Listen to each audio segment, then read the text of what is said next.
रूपाय विश्वोत्पत्त्यादिहेतवे तापत्रय विनाशाय श्रीकृष्णाय वयं नुमः।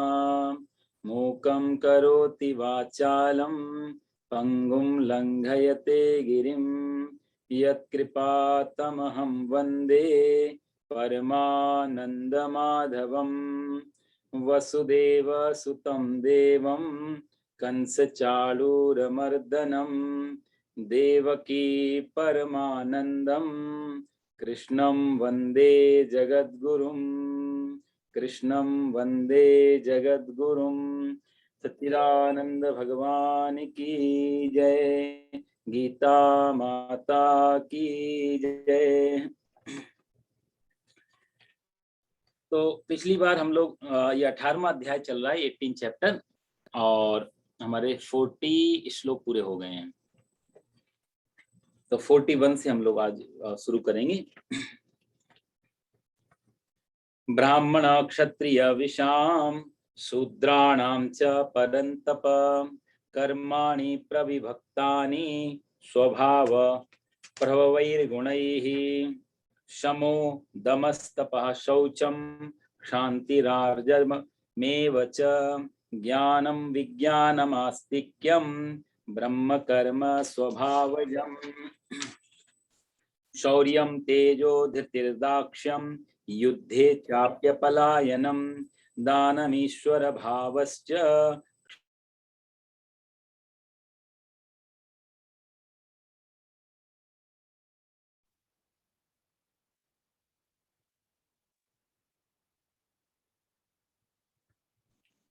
सुनाई नहीं दे रहा पंडित जी।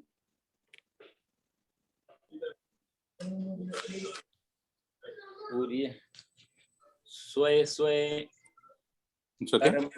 कर्मण्यभिरतः संसिद्धिं लभते नरः स्वकर्म निरता सिद्धिं यथा विन्दति तक्षिणो यतः प्रवृत्ति भूतानां येन सर्वमिदं ततं स्वकर्मणा तमभ्यर्च्य सिद्धिं विन्दति मानवाः। श्रेयान् स्वधर्मो विगुणः परधर्मात् स्वनुष्ठितात् स्वभावनियतं कर्म कुर्वन्नाप्नोति किल्बिषम् सहजं कर्म कौन्तेय सदोषमपि न त्यजेत् सर्वारम्भा हि दोषेण धूमेनाग्निरिवावृताः। आवाज आ रही है? हाँ पंडित जी, हम सुन रहे हैं। कहते हैं ब्राह्मण क्षत्रिय विशाम शूद्राणाम च परंतपा कर्माणि प्रविभक्तानि स्वभाव प्रभवैर गुणैः। हे परमतप, हे अर्जुन, ब्राह्मण क्षत्रिय और विशाम, विशाम का अर्थ होता है वैश्य। तीन जो हमारी 4 वर्ण थे भारत में, ब्राह्मण क्षत्रिय वैश्य शूद्र, इनमें भगवान 3 का भी नाम ले रहे हैं कि ब्राह्मण है, क्षत्रिय है और वैश्य है, ये 3। और उसके बाद च माने और शूद्राणाम, शूद्र कर्माणि स्वभाव प्रभवैहि, कर्म स्वभाव से उत्पन्न हुए तीनों गुणों के द्वारा विभक्त किए गए हैं। तो वही ये जो चारों जो वर्ण हैं, इनके जो स्वभाव कैसे होते हैं चारों वर्णों के, उसके बारे में भगवान बता रहे हैं कि समो दमस तपः शौचम। तो जो ब्राह्मण क्षत्रिय वैश्य शूद्र, ये स्वभाव, इनका स्वाभाविक कर्म कैसे हैं। स्वाभाविक कर्म का अर्थ होता है जो नेचुरल इनके जो एक्ट हैं वो कैसे होने चाहिए। जैसे तोता का अपनी एक वाणी होती है और एक हम उसको पढ़ा देते हैं, सिखा देते हैं, तो तोता वो बोलने लगता है, लेकिन उसकी नेचुरल वाणी तो अलग होती है ना, उसको तो वो कोई सिखाता नहीं। तो ऐसे ही हर जाति के, हर वर्ण के अपने अपने स्वाभाविक कुछ गुण, स्वाभाविक कुछ कर्म होते हैं। इसके बारे में भगवान कह रहे हैं कि तो पहले भगवान ब्राह्मण के कर्म, स्वाभाविक कर्म बता रहे हैं कैसे होते हैं। तो कहते हैं उसके कुछ लक्षण भगवान बताते हैं कि शमो, शम का अर्थ होता है शमन करना, मतलब मन का निग्रह जहाँ पे हो। जिसके जो मन को चलाता हो, मन जिसको ना चलाता हो, उसको शम बोलते हैं। अभी क्या है, मन हमें चलाता है, हमारे शरीर को मन कहता है कि हमें ये करना है, वो करना है। शम आ जाएगा जीवन में तो हम मन को चलाएंगे। तो अभी हम जैसे कहते हैं ना, किसी अच्छे काम में मन लगता नहीं, इसका मतलब क्या है, मन हमारे से ज्यादा पावरफुल हो गया, तो हमें मन को लगाना पड़ता है। जब शम जीवन में आएगा तो हम अपनी इच्छा से मन को लगाएंगे जहां लगाना है, और मन लगेगा वहां पर। तो उसका अर्थ होता है शम। दूसरा होता है दम। दम का अर्थ होता है जो हमारी इंद्रियां हैं, जो हमारी कॉन्शसनेस है, ये जो कर्मेंद्रिया, ज्ञानेंद्रिया, आंख, कान, नाक, मुंह वगैरह, ये सारी इंद्रियां हैं, तो ये इंद्रियों पे भी कंट्रोल आ जाना। तो जैसे हमारे कोई अच्छा खाने का मन होता है तो अंदर जीव में स्वतः, जैसे आप नींबू का नाम लो या कोई अच्छा कुछ चटपटा खा रहा हो, या किसी का फास्ट हो, उसने भोजन देखा तो मुंह पे लार आने लगती है ऑटोमेटिक। तो कैसे, तो इंद्रियां चाह रही हैं कुछ ना कुछ, इंद्रियों की अपनी एक भूख है। हम भोजन सिर्फ मुंह से ही नहीं करते हैं, ये सारी इंद्रियों से भोजन करते हैं, ऐसा गीता बोलती है। गीता का कहना है कि ये जो भोजन है इसको तुम ठीक भी कर लें, इस भोजन को तुम कभी भी बदल लें, और इस भोजन से ज्यादा फर्क नहीं पड़ता, थोड़ा हेल्थ, शरीर की हेल्थ ही खराब होती है, लेकिन जो इंद्रियों का भोजन है यदि वो गलत जाने लग जाए तो पूरा जीवन ही नष्ट होने लगता है। तो ये जो भोजन, थाली का भोजन से ज्यादा महत्वपूर्ण भोजन है इंद्रियों का भोजन। तो साधक इंद्रियों को भोजन वही देता है जो उसके काम का है, व्यर्थ भोजन इंद्रियों को नहीं देता। कान से वही सुनता है जो हमारे जीवन में काम आएगा, या जिससे मन प्रसन्न हो, आत्मा प्रसन्न हो, शरीर अच्छा रहे। ऐसी बातें नहीं सुनेगा कान से जो मन को और परेशान करे। आंखों से वही देखेगा जो आंखें, जो हमारे पूरे जीवन को अच्छा कर रही हो। ऐसा नहीं देखेगा कुछ ऐसा जिससे मन के अंदर, शरीर में या हमारी आत्मा में किसी प्रकार का कोई दुर्व्यवहार आए। तो कहने का अर्थ को, शम का अर्थ है मन को कंट्रोल करना, दम का अर्थ है इंद्रियों को कंट्रोल करना। और तीसरा भगवान कहते हैं तपह। तप का अर्थ होता है कि अपने धर्म का पालन करते हुए जो कष्ट हो, वह कष्ट आ जाए उसको प्रसन्नता पूर्वक सह लेना। तो तप का एक अर्थ तो वो होता है जैसे संसार छोड़ के जंगल में गए और वहां तपस्या कर रहे हैं, भूखे प्यासे, बरसात में, सर्दी गर्मी, एक वो तप है, उनका भी अपना एक सम्मान है। लेकिन ग्रस्त में रहते हुए तप को क्यों कहते हैं भगवान? उसका अर्थ यह है कि यदि जैसे हम लोग यहाँ बैठे हैं और मन नहीं लग रहा है, बेचैनी है कोई अच्छे कर्म में, तो जबरदस्ती शरीर को, मन को उसमें लगाए रखना भी एक तरीके का तप है। जैसे सुबह सुबह पूजा पाठ करने में मन नहीं लगता, कथाएं हो रही हैं, सत्संग हो रहे हैं, आरती हो रही है, भजन हो रहे हैं, तो बार बार लगता है जल्दी जल्दी खत्म हो, बेचैनी होती है। तो वो जो बेचैनी है उसको कंट्रोल करना, उसको मन को मार के जबरदस्ती रखना वहां पर, तो वो गृहस्थियों का तप है। तो ये तप का है। शौचम। शौचम का अर्थ हो गया पवित्रता, बाहर की पवित्रता भी हो और अंदर की पवित्रता भी हो। बुरे विचारों में जल्दी मन आकर्षित होता है, अच्छे विचारों में कम आकर्षित होता है। तो वो शौचम मतलब विचारों की पवित्रता, व्यवहार की पवित्रता, वाणी की पवित्रता, आंतरिक जो शुद्धि है उसका नाम भी शौच है, और बाहर की जो शुद्धि है, जो हम साफ सफाई रखते हैं, वो भी, उसका नाम भी शौच है। तो शौच में दोनों चीजें आ जाती हैं, अंदर और बाहर, आंतरिक और बाह्य, दोनों की पवित्रता को शौच बोलते हैं। तीसरा भगवान कहते हैं शांति। शांति का अर्थ है कि जैसे कोई हमारे साथ बुरा करे और हम उसके साथ बुरा करें, तो ये तो एक सामान्य लक्षण हो गया। लेकिन कोई बुरा कर रहा है और उसको क्षमा कर देना, उसका नाम है शांति। किसी ने हमारा अपमान किया, किसी ने निंदा की, किसी ने कुछ ऐसा किया जो हमें अच्छा नहीं लगा, लेकिन फिर भी उसको क्षमा कर दिया। जैसे द्रौपदी के 5 बेटों को अश्वत्थामा मार देता है और द्रौपदी के सामने लाया जाता है अश्वत्थामा को। अर्जुन पूछता है, देवी आपके 5 बच्चों को इसने मारा, बताओ क्या करना है? तो देव, उन्होंने कहा कि नहीं, मुच्यता मुच्यता, इसको छोड़ दो, क्योंकि इसको मारने से या इसको कष्ट देने से मेरे पांचों में से एक भी जीवित हो जाए तब तो ठीक है, वो तो आने वाले नहीं है। लेकिन इसकी माँ ने क्या बिगाड़ा, तुम इसको मारोगे, इसकी माँ को कष्ट होगा, वो तो साध्वी है, वो तो बहुत अच्छी है, उस बेचारी ने किसी का बुरा नहीं किया, लेकिन उसको कष्ट होगा और मेरा कोई फायदा नहीं होगा। तो इसलिए इसको क्षमा कर देना उचित है इस समय। इसको बोलते हैं शांति। और आर्जवम, आर्जवम का अर्थ है कि शरीर वाणी आदि के व्यवहार में सरलता हो और मन में छल कपट छिपाव दुर्भाव ना हो, सीधापन उसका नाम, बिल्कुल सहज सरल बिल्कुल। तो जितने भी हमारे जैसे जो भक्ति संप्रदाय में या भक्ति की धारा में जितने भी साधु महात्मा संत महापुरुष जो भी हुए हैं, वो आप देखोगे तो सरल होते जाते हैं।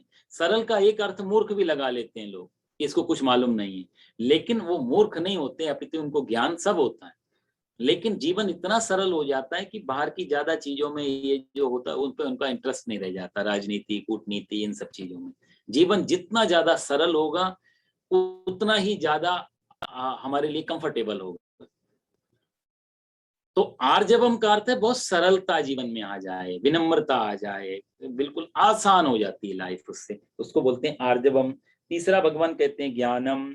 ज्ञान का अर्थ होता है जो भी हमारे धर्म शास्त्र आदि हैं इनका अध्ययन करके इन पे अपना अपना खुद का एक रिसर्च करना, उनका कहा जाए अनुसंधान करना कि ये जो हम पढ़ रहे हैं शास्त्र इनका हमारे जीवन से कितना संबंध है।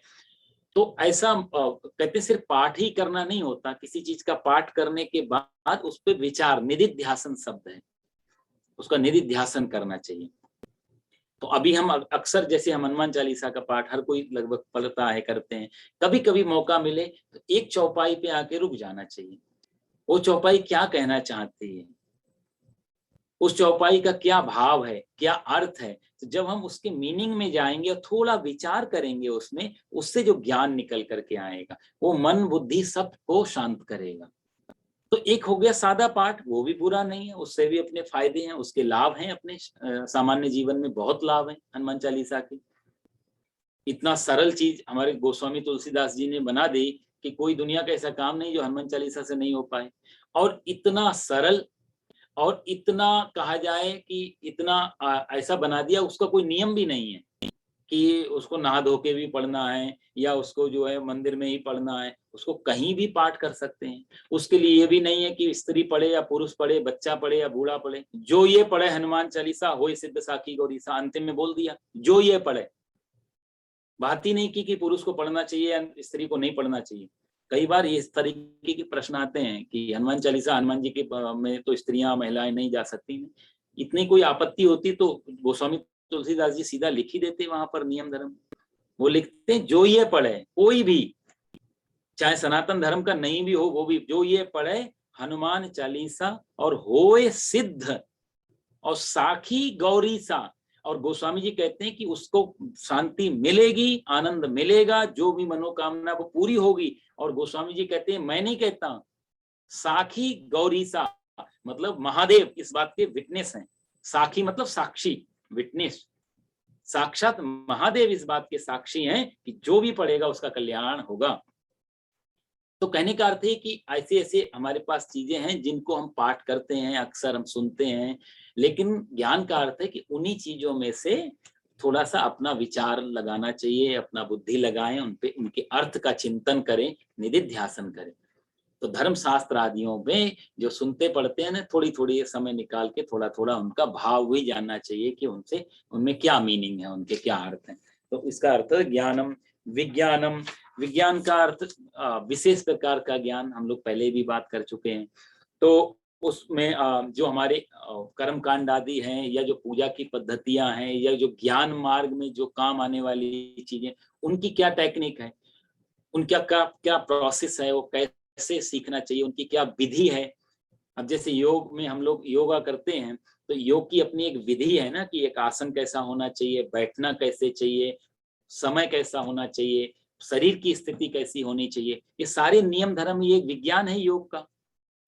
तो वो बिना विज्ञान के यदि योग सीखने जाएंगे तो हो सकता है खाना खा के कपालभाति करने लग गए तो वो गड़बड़ करेगा। जो फायदा देना था प्राणायाम ने, वो प्राणायाम हानि करेगा हमारे लिए। तो इसलिए कहते हैं कि वो विज्ञान का अर्थ है कि जो हम कर रहे हैं उसके पूरे सार को जानना। आस्तिक्यम, परमात्मा में अगाध श्रद्धा हो, क्योंकि जिसकी बात हम सुन रहे हैं यदि उसके प्रति हमारी श्रद्धा और विश्वास नहीं है तो फिर वो एक कहानी की तरह हो जाएगी। तो आस्तिकता का मतलब होता है कि जो हम जिसके बारे में, पहली बात उसके बारे में हमें ये भरोसा हो कि वो है, उसका अस्तित्व है, वो एग्जिस्टेंस है उसका, उसको बोलते हैं आस्तिक्यम। ब्रह्म कर्म स्वभावजम, ये सब ब्राह्मण के स्वाभाविक कर्म हैं। जो भी ये लक्षण जिसके अंदर होंगे वो कहीं ना कहीं ब्राह्मण के वर्ण में आ रहा होगा। ब्राह्मण के स्वाभाविक कर्म होने लगते हैं यदि ऐसी चीजें आ रही हैं। और इसके बाद भगवान कहते हैं शूरवीरता, शौर्य मतलब वीरता हो जिसके अंदर। अब यहाँ पर क्षत्रिय के कुछ स्वभाव कर्म बता रहे हैं कि क्षत्रिय कैसा होता है, तो उसके अंदर वीरता होगी, डरपोक नहीं होगा बिल्कुल, क्योंकि क्षत्रिय यदि डरपोक होगा तो क्षत्रिय ही नहीं है। ये स्वाभाविक कर्म, नेचुरल, जन्म से ही आने लगते हैं ऐसे। अब अर्जुन है और अभिमन्यु आप देखो पेट से ही सीख रहा है सारी विद्याएं। आप लोग जानते हो चक्रव्यूह की सारी विद्या उसने पकड़ ली। पेट में तो उसने और भी सब सुना होगा, लेकिन इस चीज को उसने पकड़ा सा, क्योंकि जन्म से क्षत्रिय है वो।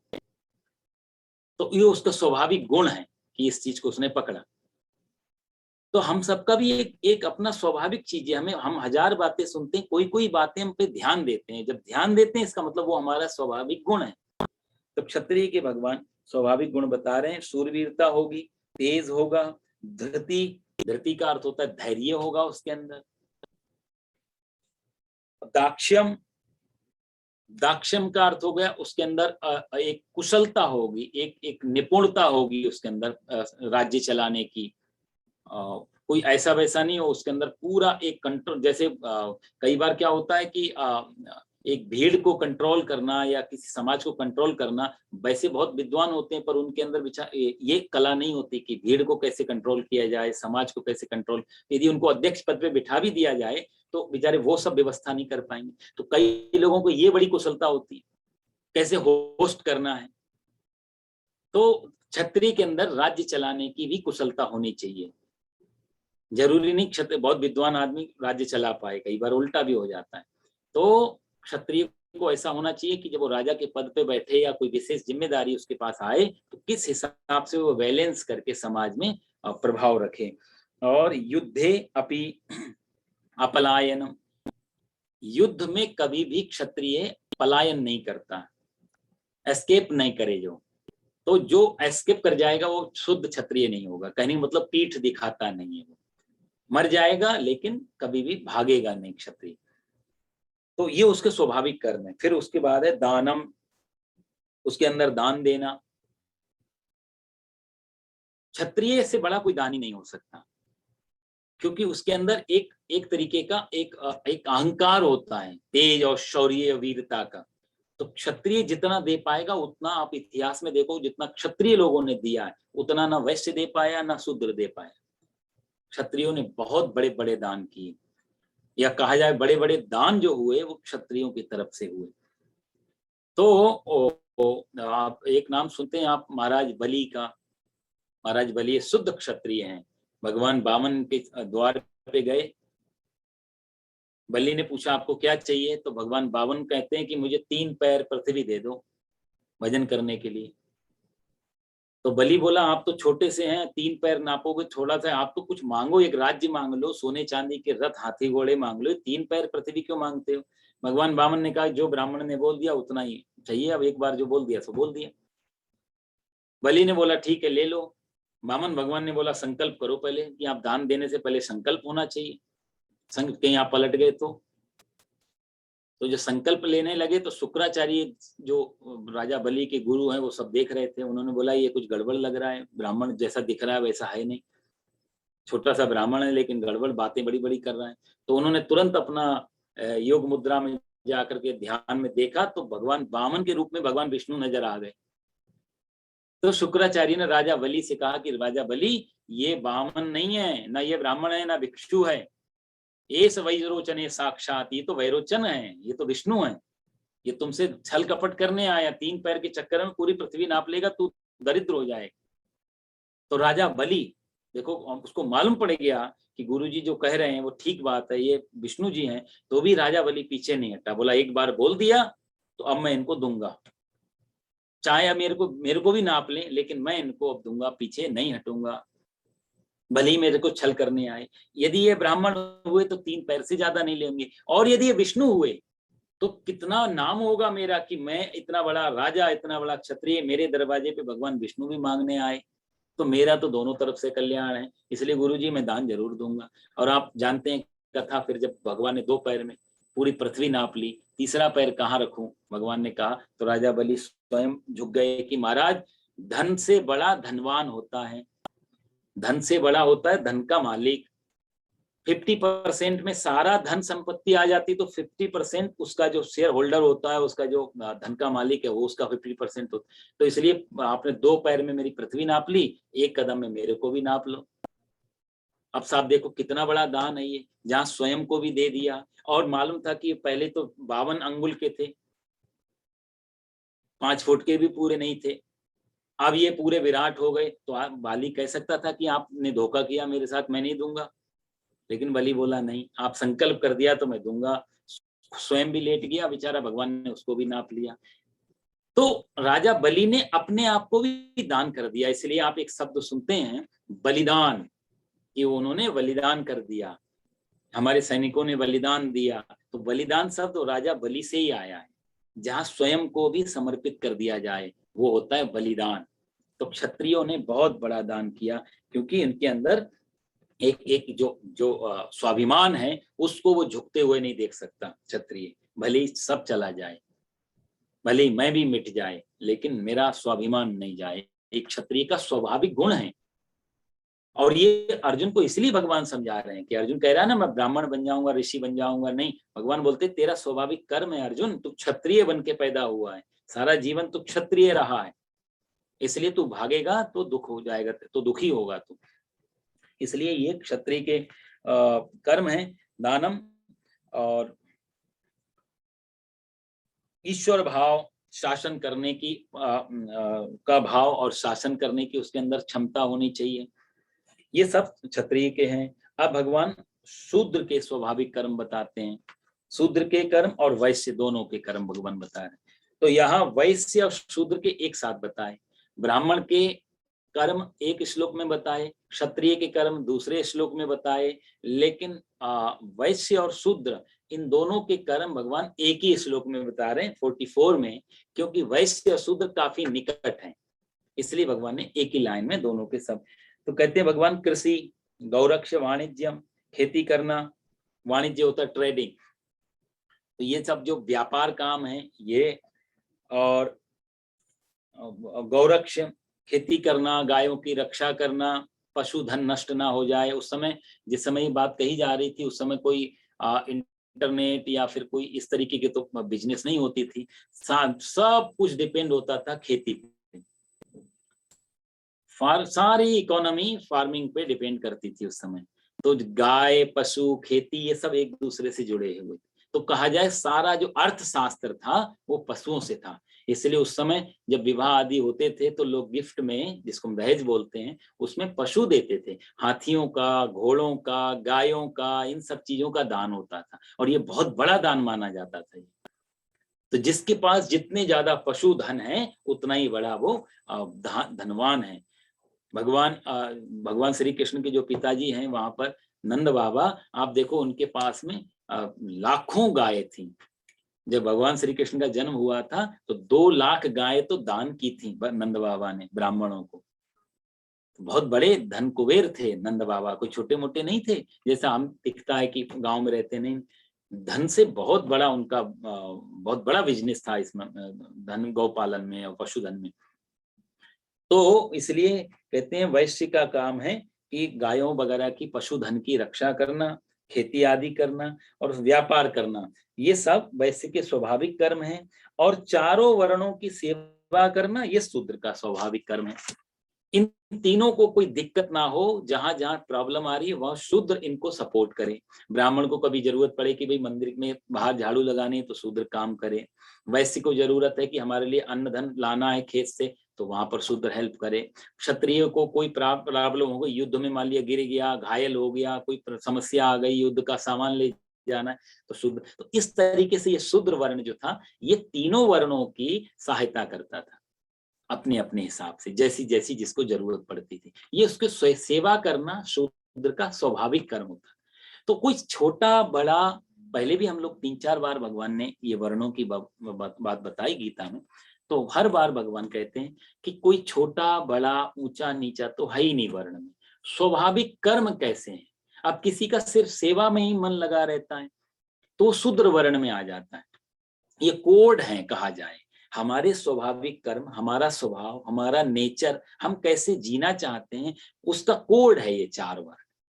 कि हम शूद्र वर्ण हमें अच्छा लगता है, वैसे वर्ण में कोई आदमी व्यापार से भी धर्म करता है, क्योंकि बिना व्यापार धन के बिना कैसे धर्म होगा। तो धनात् धर्मम तथा सुखम, तो वैसे व्यक्ति कहेगा कि दुकान भी चलाएगा और भजन भी करेगा अपना, तो व्यापार भी हो रहा है और भजन भी हो रहा है, दोनों गलत नहीं तोलता है, गलत नहीं देता है। वो जो व्यापार के नियम है कि जिसमें कॉस्ट ऑफ प्रोडक्शन जो चीज है उसको थोड़ा महंगा करके दिया, उससे उसका अपना गुजारा कर रहा है, ना ज्यादा लेता है ना कम लेता है। तो अपने कर्म में अच्छी तरह से लगा हुआ भगवान, तो ये वैसे का स्वाभाविक कर्म। क्षत्रिय का कर्म है पूरे सीमाओं की सबकी सुरक्षा करना। आज यदि बॉर्डर पे यदि क्षत्रिय नहीं हो तो अंदर का आदमी चैन से नहीं सो पाएगा, तो वो आदमी चाहे वहां पर रह के और देश की सेवा कर रहा है तो वो सेवा ही उसका भजन है, वो उसका स्वाभाविक कर्म, उसको अच्छा लगता है, समाज में शांति बनी रहे। तो ऐसे ये चारों वर्णों के अपने अपने स्वाभाविक कर्म होते हैं जिनको करना ही चाहिए, और उनका अपना अपना स्वभाव हमको खोजना चाहिए कि कौन सा हमारा स्वभाव है।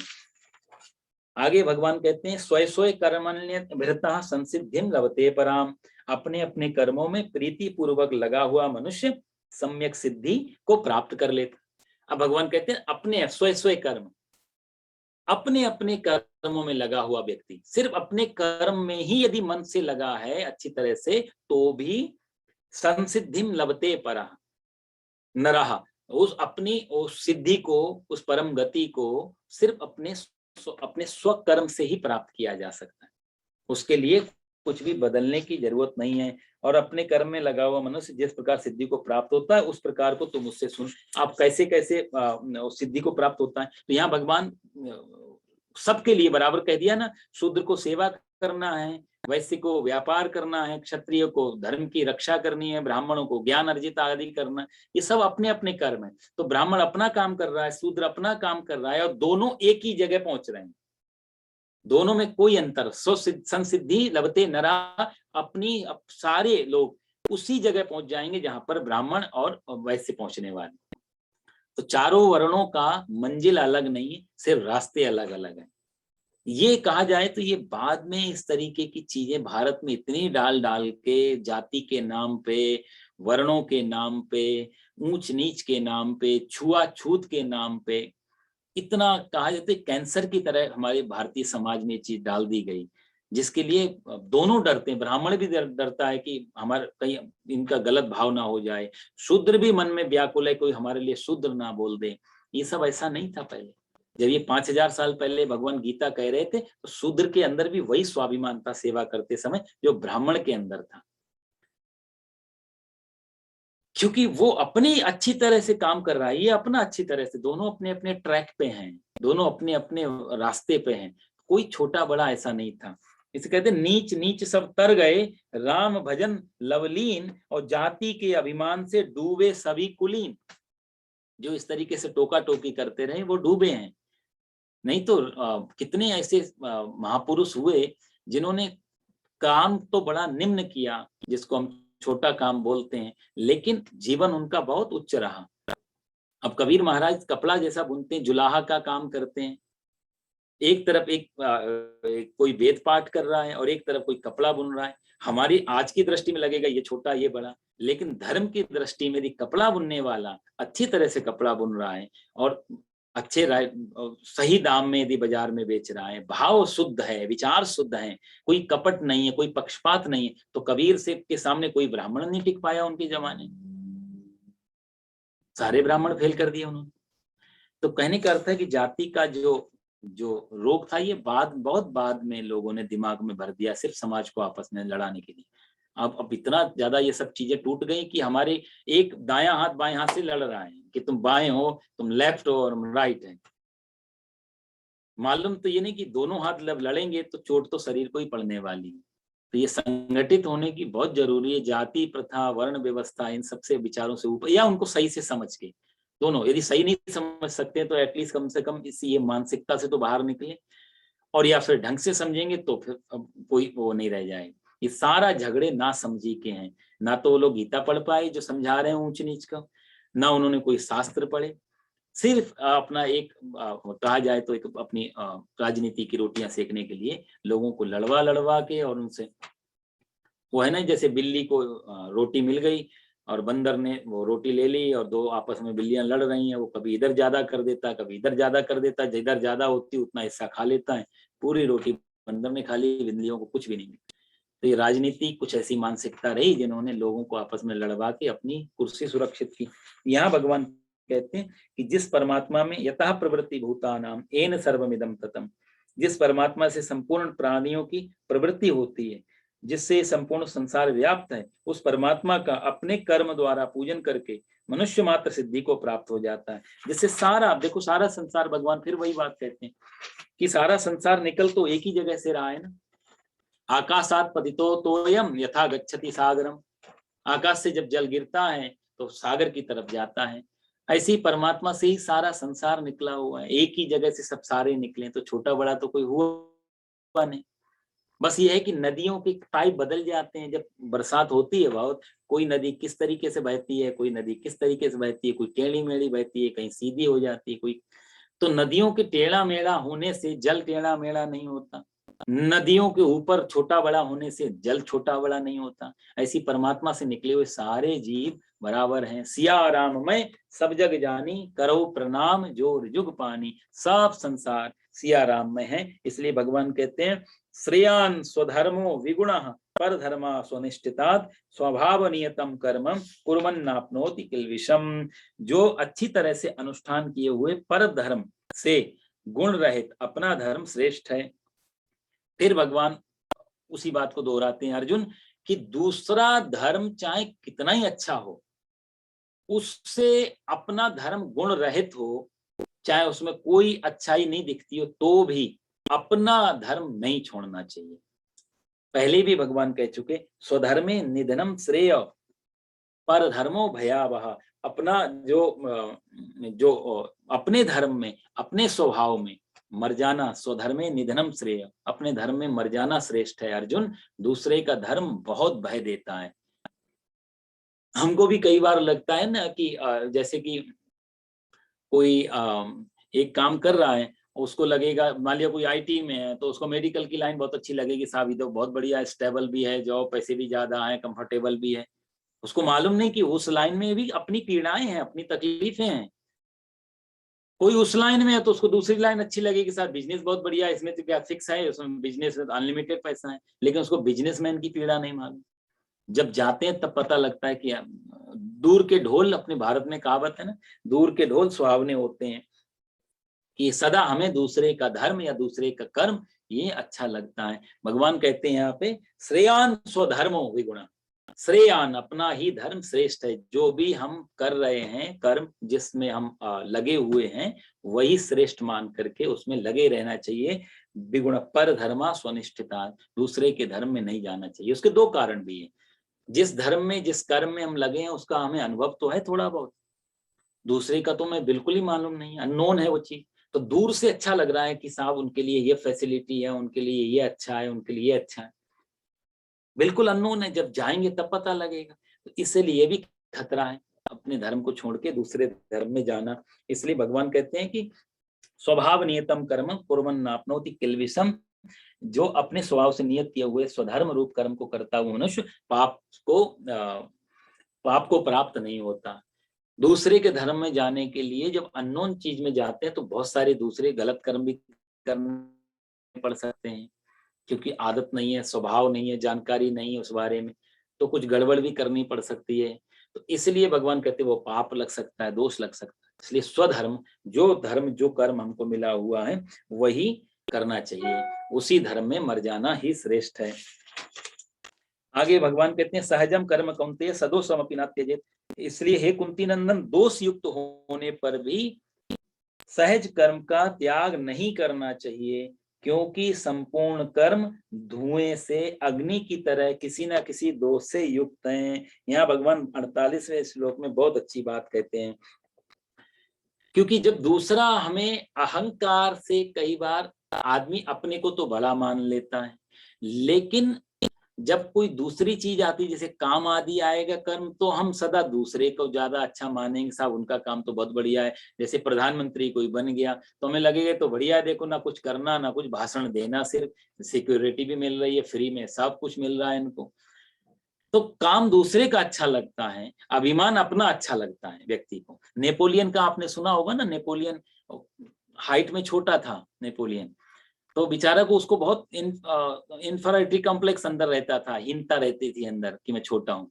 तो इसके बारे में एक बार कहावत है कि एक बार क्या हुआ कि कोई घड़ी का शायद सेल बिगड़ गया या कुछ हो गया था, तो उसने बोला इसको ठीक करने के लिए, तो घड़ी थोड़ी ऊंचाई पे थी तो उसका हाथ नहीं पहुंच रहा था नेपोलियन का। अब देखो दुनिया का राजा बना है नेपोलियन, वहां हाथ नहीं, तो उसको हीनता लग रही थी। तो उसका जो सिक्योरिटी गार्ड था उसने नेपोलियन से ऐसी सहज भाव में कहा कि महाराज आप रहने दो, मैं कर देता हूँ, मैं आपसे बड़ा हूँ तो मेरा हाथ पहुंच जाएगा वहां तक, मेरा हाथ पहुंच जाएगा, मैं आपसे बड़ा हूँ। तो नेपोलियन को बहुत चिढ़ हुई उस बात सुन के, उसने बोला सावधान, अपनी वाणी ठीक करो, तुम मेरे से लंबे हो लेकिन मेरे से बड़े नहीं हो, मेरे से लंबे जरूर हो लेकिन मेरे से बड़े नहीं हो। तो ये अहंकार है व्यक्ति का। इसलिए भगवान कहते हैं सहजम कर्म कौन्तेय सदोषमपि न त्यजेत सर्वारंभा ही दोषेण धूमे नाग्नि रिवावृताः। कोई भी दुनिया में ऐसा कर्म नहीं है, क्योंकि हम छोड़ के दूसरे कर्म में जाएंगे भी तो भी भगवान यहाँ कितनी अच्छी बात कहते हैं कि दुनिया में ऐसा कोई कर्म नहीं है जिस कर्म के अंदर दोष ना हो। सारे कर्मों में दोष है, कुछ भी करने जाएंगे। देखो साहब, आप पूजा के लिए एक अच्छा काम है पूजा करना, लेकिन पूजा करने के लिए आप फूल तोड़ के लाते हैं, तो जब हम फूल तोड़ते हैं तो वो फूल तोड़ने में भी दोष है। पौधे का क्या पता मर्जी है या नहीं है, क्या पता रात है दिन है, पौधा उस समय किस अवस्था में है। दूसरा पौधा हमने तो नहीं बनाया, फूल तो हमने नहीं खिलाया, फूल सूर्य के प्रकाश से, वायु से, पंच तत्वों से बनकर के आया, हमारा क्या अधिकार फूल पे। तो किस अधिकार से हम फूल तोड़ के परमात्मा के चरणों में चढ़ा रहे हैं, वो भी एक छोटा दोष है। हवन आदि करते हैं, कितने कीड़े मकोड़े आके मर जाते हैं उसमें। भोजन करते हैं, वो भोजन का जब बन के अन्न खेत में तैयार होता है, उस समय जो हल लगता है, पानी लगता है, लोग किसान उसमें काम करता है, उसका खून मेहनत की क्या पता उसका खेती का पूरा पैसा उसको मिला है नहीं मिला है, जिस अन्न को हम खा रहे हैं। जिस किसान ने ये अन्न बेचा है उसकी घर की क्या बहुत सारी चीजें हैं यदि दिमाग दौड़ाया जाए। कोई भी कर्म हमको ऐसा नहीं दिखेगा जिसको जो पूर्णतया 100% प्योर हो, एक भी कर्म ऐसा नहीं है, सबके अंदर दोष है। कुछ नहीं करेंगे, सिर्फ सांस ही ले रहे हो तो हम जीने के लिए सांस लेना पड़ता है, नहीं तो सांस नहीं लेंगे तो जिएंगे नहीं। तो सांस लेने में और छोड़ने में आपको तो मालूम है लाखों करोड़ों बैक्टीरिया कीटाणु जिंदा मर जाते हैं। हम जब गर्म हवा छोड़ते हैं हजारों लाखों कीटाणु मरते हैं, सांस लेते हैं तो हजारों लाखों कीटाणु, तो सांस तो लेना ही पड़ेगा। तो एक सांस लेने में भी दोष है। महावीर स्वामी ने तो कपड़ा इसीलिए लगाया अपने मुंह पे, जैन धर्म में जो कपड़ा लगाते हैं इसीलिए कि कीटाणु ना मरे, कि वो अहिंसा है। लेकिन वो अहिंसा उन्होंने हिंसा बचा ली, बाकी जो पैदल चल रहे हैं, विश्राम कर रहे हैं, भोजन कर रहे हैं, कहाँ कहाँ हिंसा बचाएंगे। तो दोष से मुक्त नहीं हुआ जा सकता, क्योंकि ऐसा कोई कर्म ही नहीं है जिसमें दोष नहीं हो। और ये दोष देखने में भी दोष लग जाता है, क्योंकि दोष दृष्टि ही दोष देखती है।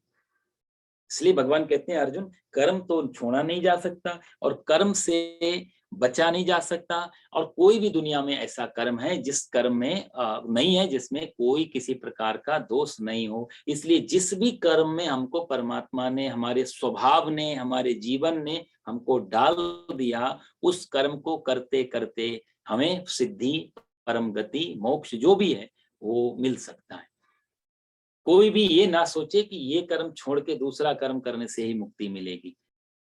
कितने लोग ऐसे हैं जो कसाई खाने में काम कर रहे थे, चमड़े का व्यापार करते हैं, रैदास जी, उन्होंने अपना कर्म नहीं छोड़ा, चमड़े का व्यापार करते रहे।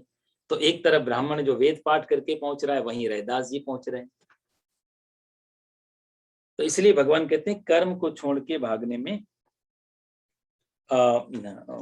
कोई बुद्धिमानी नहीं है, बल्कि उस कर्म को कर्ता भाव छोड़ करके उस कर्म को करना चाहिए। जहां इसलिए भगवान कहते हैं सर्वारंभाई दोषेण, कैसे बोले धूमे अग्नि, जैसे धुआं है तो इसका मतलब अग्नि है, तो जहां धुआं वहां अग्नि, जहां कर्म वहां दोष, ये एक साथ चलते हैं। बिना अग्नि के धुआं नहीं हो सकता, बिना दोष के कोई कर्म भी नहीं हो सकता। अर्थ ये था, भाव ये है भगवान के यहाँ कहने का कि कर्म तो होना चाहिए, कोई भी, उसका फर्क नहीं पड़ता। गीता पाठ कर रहे हैं कि हम कोई बिजनेस की किताब पढ़ रहे हैं या नॉवल, उसका फर्क नहीं। भाव ये है कि मैं कर रहा हूं तो दोष वहीं पे है सारा। जहां पर कर्तापन जिंदा है तो कर्ता बोल के अच्छा काम भी बुरा हो जाता है, और कर्तापन खत्म हो जाए तो किसी की हत्या भी हो जाए तो वो भी, उसका भी दोष नहीं लगता, क्योंकि कर्तापन खत्म हो गया। जल्लाद है, कितनों को फांसी दे रहा है, कितनी की हत्या हो रही है उसके जीवन भर, लेकिन उसका कर्म है वो तो कहता है मैं नहीं कर रहा हूँ साहब, ये तो जज के सामने से ऑर्डर आता है, मैं तो सिर्फ उस ऑर्डर का पालन कर रहा हूँ, ये होता है जल्लाद के अंदर। तो उसके अंदर उसको कोई दोष नहीं लगेगा। लेकिन कोई आदमी हत्या कर दे जब किसी की, तो उसका अंदर एक कर्ता भाव, तो मैंने मारा, तो फिर उसको दोष लग जाएगा। इसलिए भगवान कहते हैं कि कर्ता भाव सिर्फ हटाना है, बाकी कर्म में कोई दोष नहीं, और कर्म में तो दोष रहेंगे ही, वो दोष कर्ता भाव के कारण हमारे अंदर प्रवेश करते हैं। सब में कहीं ना कहीं दोष रहा, भजन है, सब में कहीं ना कहीं दोष रहा, एक ईश्वरी है जो निर्दोष रहा, एक ईश्वरी है जो निर्दोष रहा, ईश्वर के अलावा कोई निर्दोष नहीं। आगे भगवान कहते हैं 49 श्लोक में, असक्त बुद्धि सर्वत्र जितात्मा विगत स्प्रियः नैष्कर्म्य सिद्धिं परमां संन्यासेनाधिगच्छति। सिद्धिं प्राप्तो यथा ब्रह्म तथाप्नोति निबोध मे, समासेनैव कौन्तेय निष्ठा ज्ञानस्य या परा, बुद्ध्या विशुद्ध्या युक्तो धृत्यात्मानं नियम्य च, शब्दादीन् विषयास्त्यक्त्वा रागद्वेषो विदुष्य च, विविक्त सेवी लघुवासी यत्वाक्काय मानसः, ध्यान योग परो नित्यं वैराग्यं समुपाश्रितः, अहंकारं बलं दर्पं कामं क्रोधं परिग्रहं, विमुच्य निर्ममः शान्तो ब्रह्मभूयाय कल्पते। ब्रह्मभूतः प्रसन्नात्मा न शोचति न कांक्षति, समः सर्वेषु भूतेषु मद्भक्ति लभते परां, भक्त्या माम विजानाति यावान्यश्चास्मि तत्त्वतः, ततो मां तत्त्वतो ज्ञात्वा विशते तदनन्तरम्। सर्वकर्माण्यपि सदा कुर्वाणो मद्व्यपाश्रयः, मत्प्रसादात् तवाप्नोति शाश्वतं पदमव्ययम्, चेतसा सर्वकर्माणि मयि सन्न्यस्य मत्परः, बुद्धियोगमुपाश्रित्य मच्चित्ता सततं भव, मच्चित्ता सर्वदुर्गाणि मत्प्रसादात् तरिष्यसि, अथ चेत्त्वम् अहङ्कारान् न श्रोष्यसि विनक्ष्यसि, यदहंकारमाश्रित्य न योत्स्य इति मन्यसे, मिथ्यैष व्यवसायस्ते प्रकृतिस्त्वां नियोक्ष्यति, स्वभावजेन कौन्तेय निबद्धा स्वेन कर्मणा, कर्तुं निच्छसि यन्मोहात् करिष्यस्य वशोऽपि तत्, ईश्वरः सर्वभूतानां हृद्देशे अर्जुन तिष्ठति, भ्रामयन् सर्वभूतानि यन्त्रारूढानि मायया, तमेव शरणं गच्छ सर्वभावेन भारत, तत्प्रसादात् परां शान्तिं स्थानं प्राप्स्यसि शाश्वतम्, इति ते ज्ञानमाख्यातं गुह्यात् गुह्यतरं मया, विमिश्रयि तदशेषेण यथेच्छसि तथा कुरु। भगवान ने अर्जुन को वही उन्हीं सब चीजों की आगे व्याख्या करते हैं। चारों वर्णों के स्व अपने अपने कर्म, ये भगवान कहा जाए तो एक तरीके से कंक्लूजन दे रहे हैं पूरी गीता का। यहाँ पर जो जो बता चुके हैं उसी का सूक्ष्म रूप में भगवान फिर दोबारा से रिपीट कर रहे हैं, क्योंकि कई बार हम लोग भी कितने 1-1.5-2 साल से सुन रहे हैं, बहुत सारी चीजें दिमाग में फिर नहीं बैठती, तो बार बार रिपीट करने से धीरे धीरे वो असर बुद्धि पे पड़ने लगता है। तो अर्जुन को दोबारा से कहा जाए तो वही पूरी फिल्म वापस भगवान दोबारा दिखा रहे हैं। तो यहाँ भगवान कहते हैं असक्त बुद्धि सर्वत्र जितात्मा विगत स्पृहा। असक्त बुद्धि का अर्थ होता है जिसकी बुद्धि सब जगह आसक्ति रहित है। असक्त बुद्धि, अनअटैच्ड, जहां पर कोई अटैचमेंट बुद्धि में नहीं रह जाए, शुद्ध बुद्धि, उसको बोलते हैं असक्त बुद्धि। जितात्माना, जिसने शरीर पर अधिकार कर लिया है और जो आलस्य प्रमाद आदि शरीर के वशीभूत नहीं होता है। जितात्मा का है कि शरीर से वही बात जो पहले मन पे कहा, मन को जो जिसके कंट्रोल में है, इंद्रियां जिसके कंट्रोल में है, यहाँ भगवान शरीर की बात करते, शरीर भी जिसके कंट्रोल में है, शरीर को जब चाहे जैसे चाहे वैसे लगा दे। क्योंकि हम एक बार में बहुत मेहनत कर सकते हैं लेकिन उसके बाद हालत खराब हो जाती है। तो ये शरीर हर समय रेडी रहे, हमारे बस में रहे, जब हम चाहे इसको सुला दें, जब चाहे काम कर लें, जब चाहे बिठा दें, जब चाहे लिटा दें, शरीर की अपनी कोई डिमांड ना रहे, उसको बोलते हैं जितात्मा। विगत स्प्रिया, जीवन प्राणी मात्र के लिए जिनकी विशेष जरूरत है उन चीजों का सूक्ष्म इच्छा का नाम ही स्प्रिया है। जिनकी स्प्रिया चली जाए, जिसके अंदर से सारी घृणा, द्वेष, ईर्ष्या ये कम होने लग जाए, उसको बोलते हैं स्प्रिया। और नैष्कर्म्य परमाम संन्यासेनाधिगच्छति, कहते हैं जिसने इन सबको वश में कर रखा है वो व्यक्ति सर्वश्रेष्ठ नैष्कर्म के को प्राप्त हो जाता है। और अर्जुन, हे कौन्तेय, सिद्धिकरण की प्राप्त हुआ साधक ब्रह्म को, जो कि ज्ञान की परानिष्ठा है, जिस प्रकार से प्राप्त होता है उस प्रकार को तुम मुझसे संक्षेप में सुन।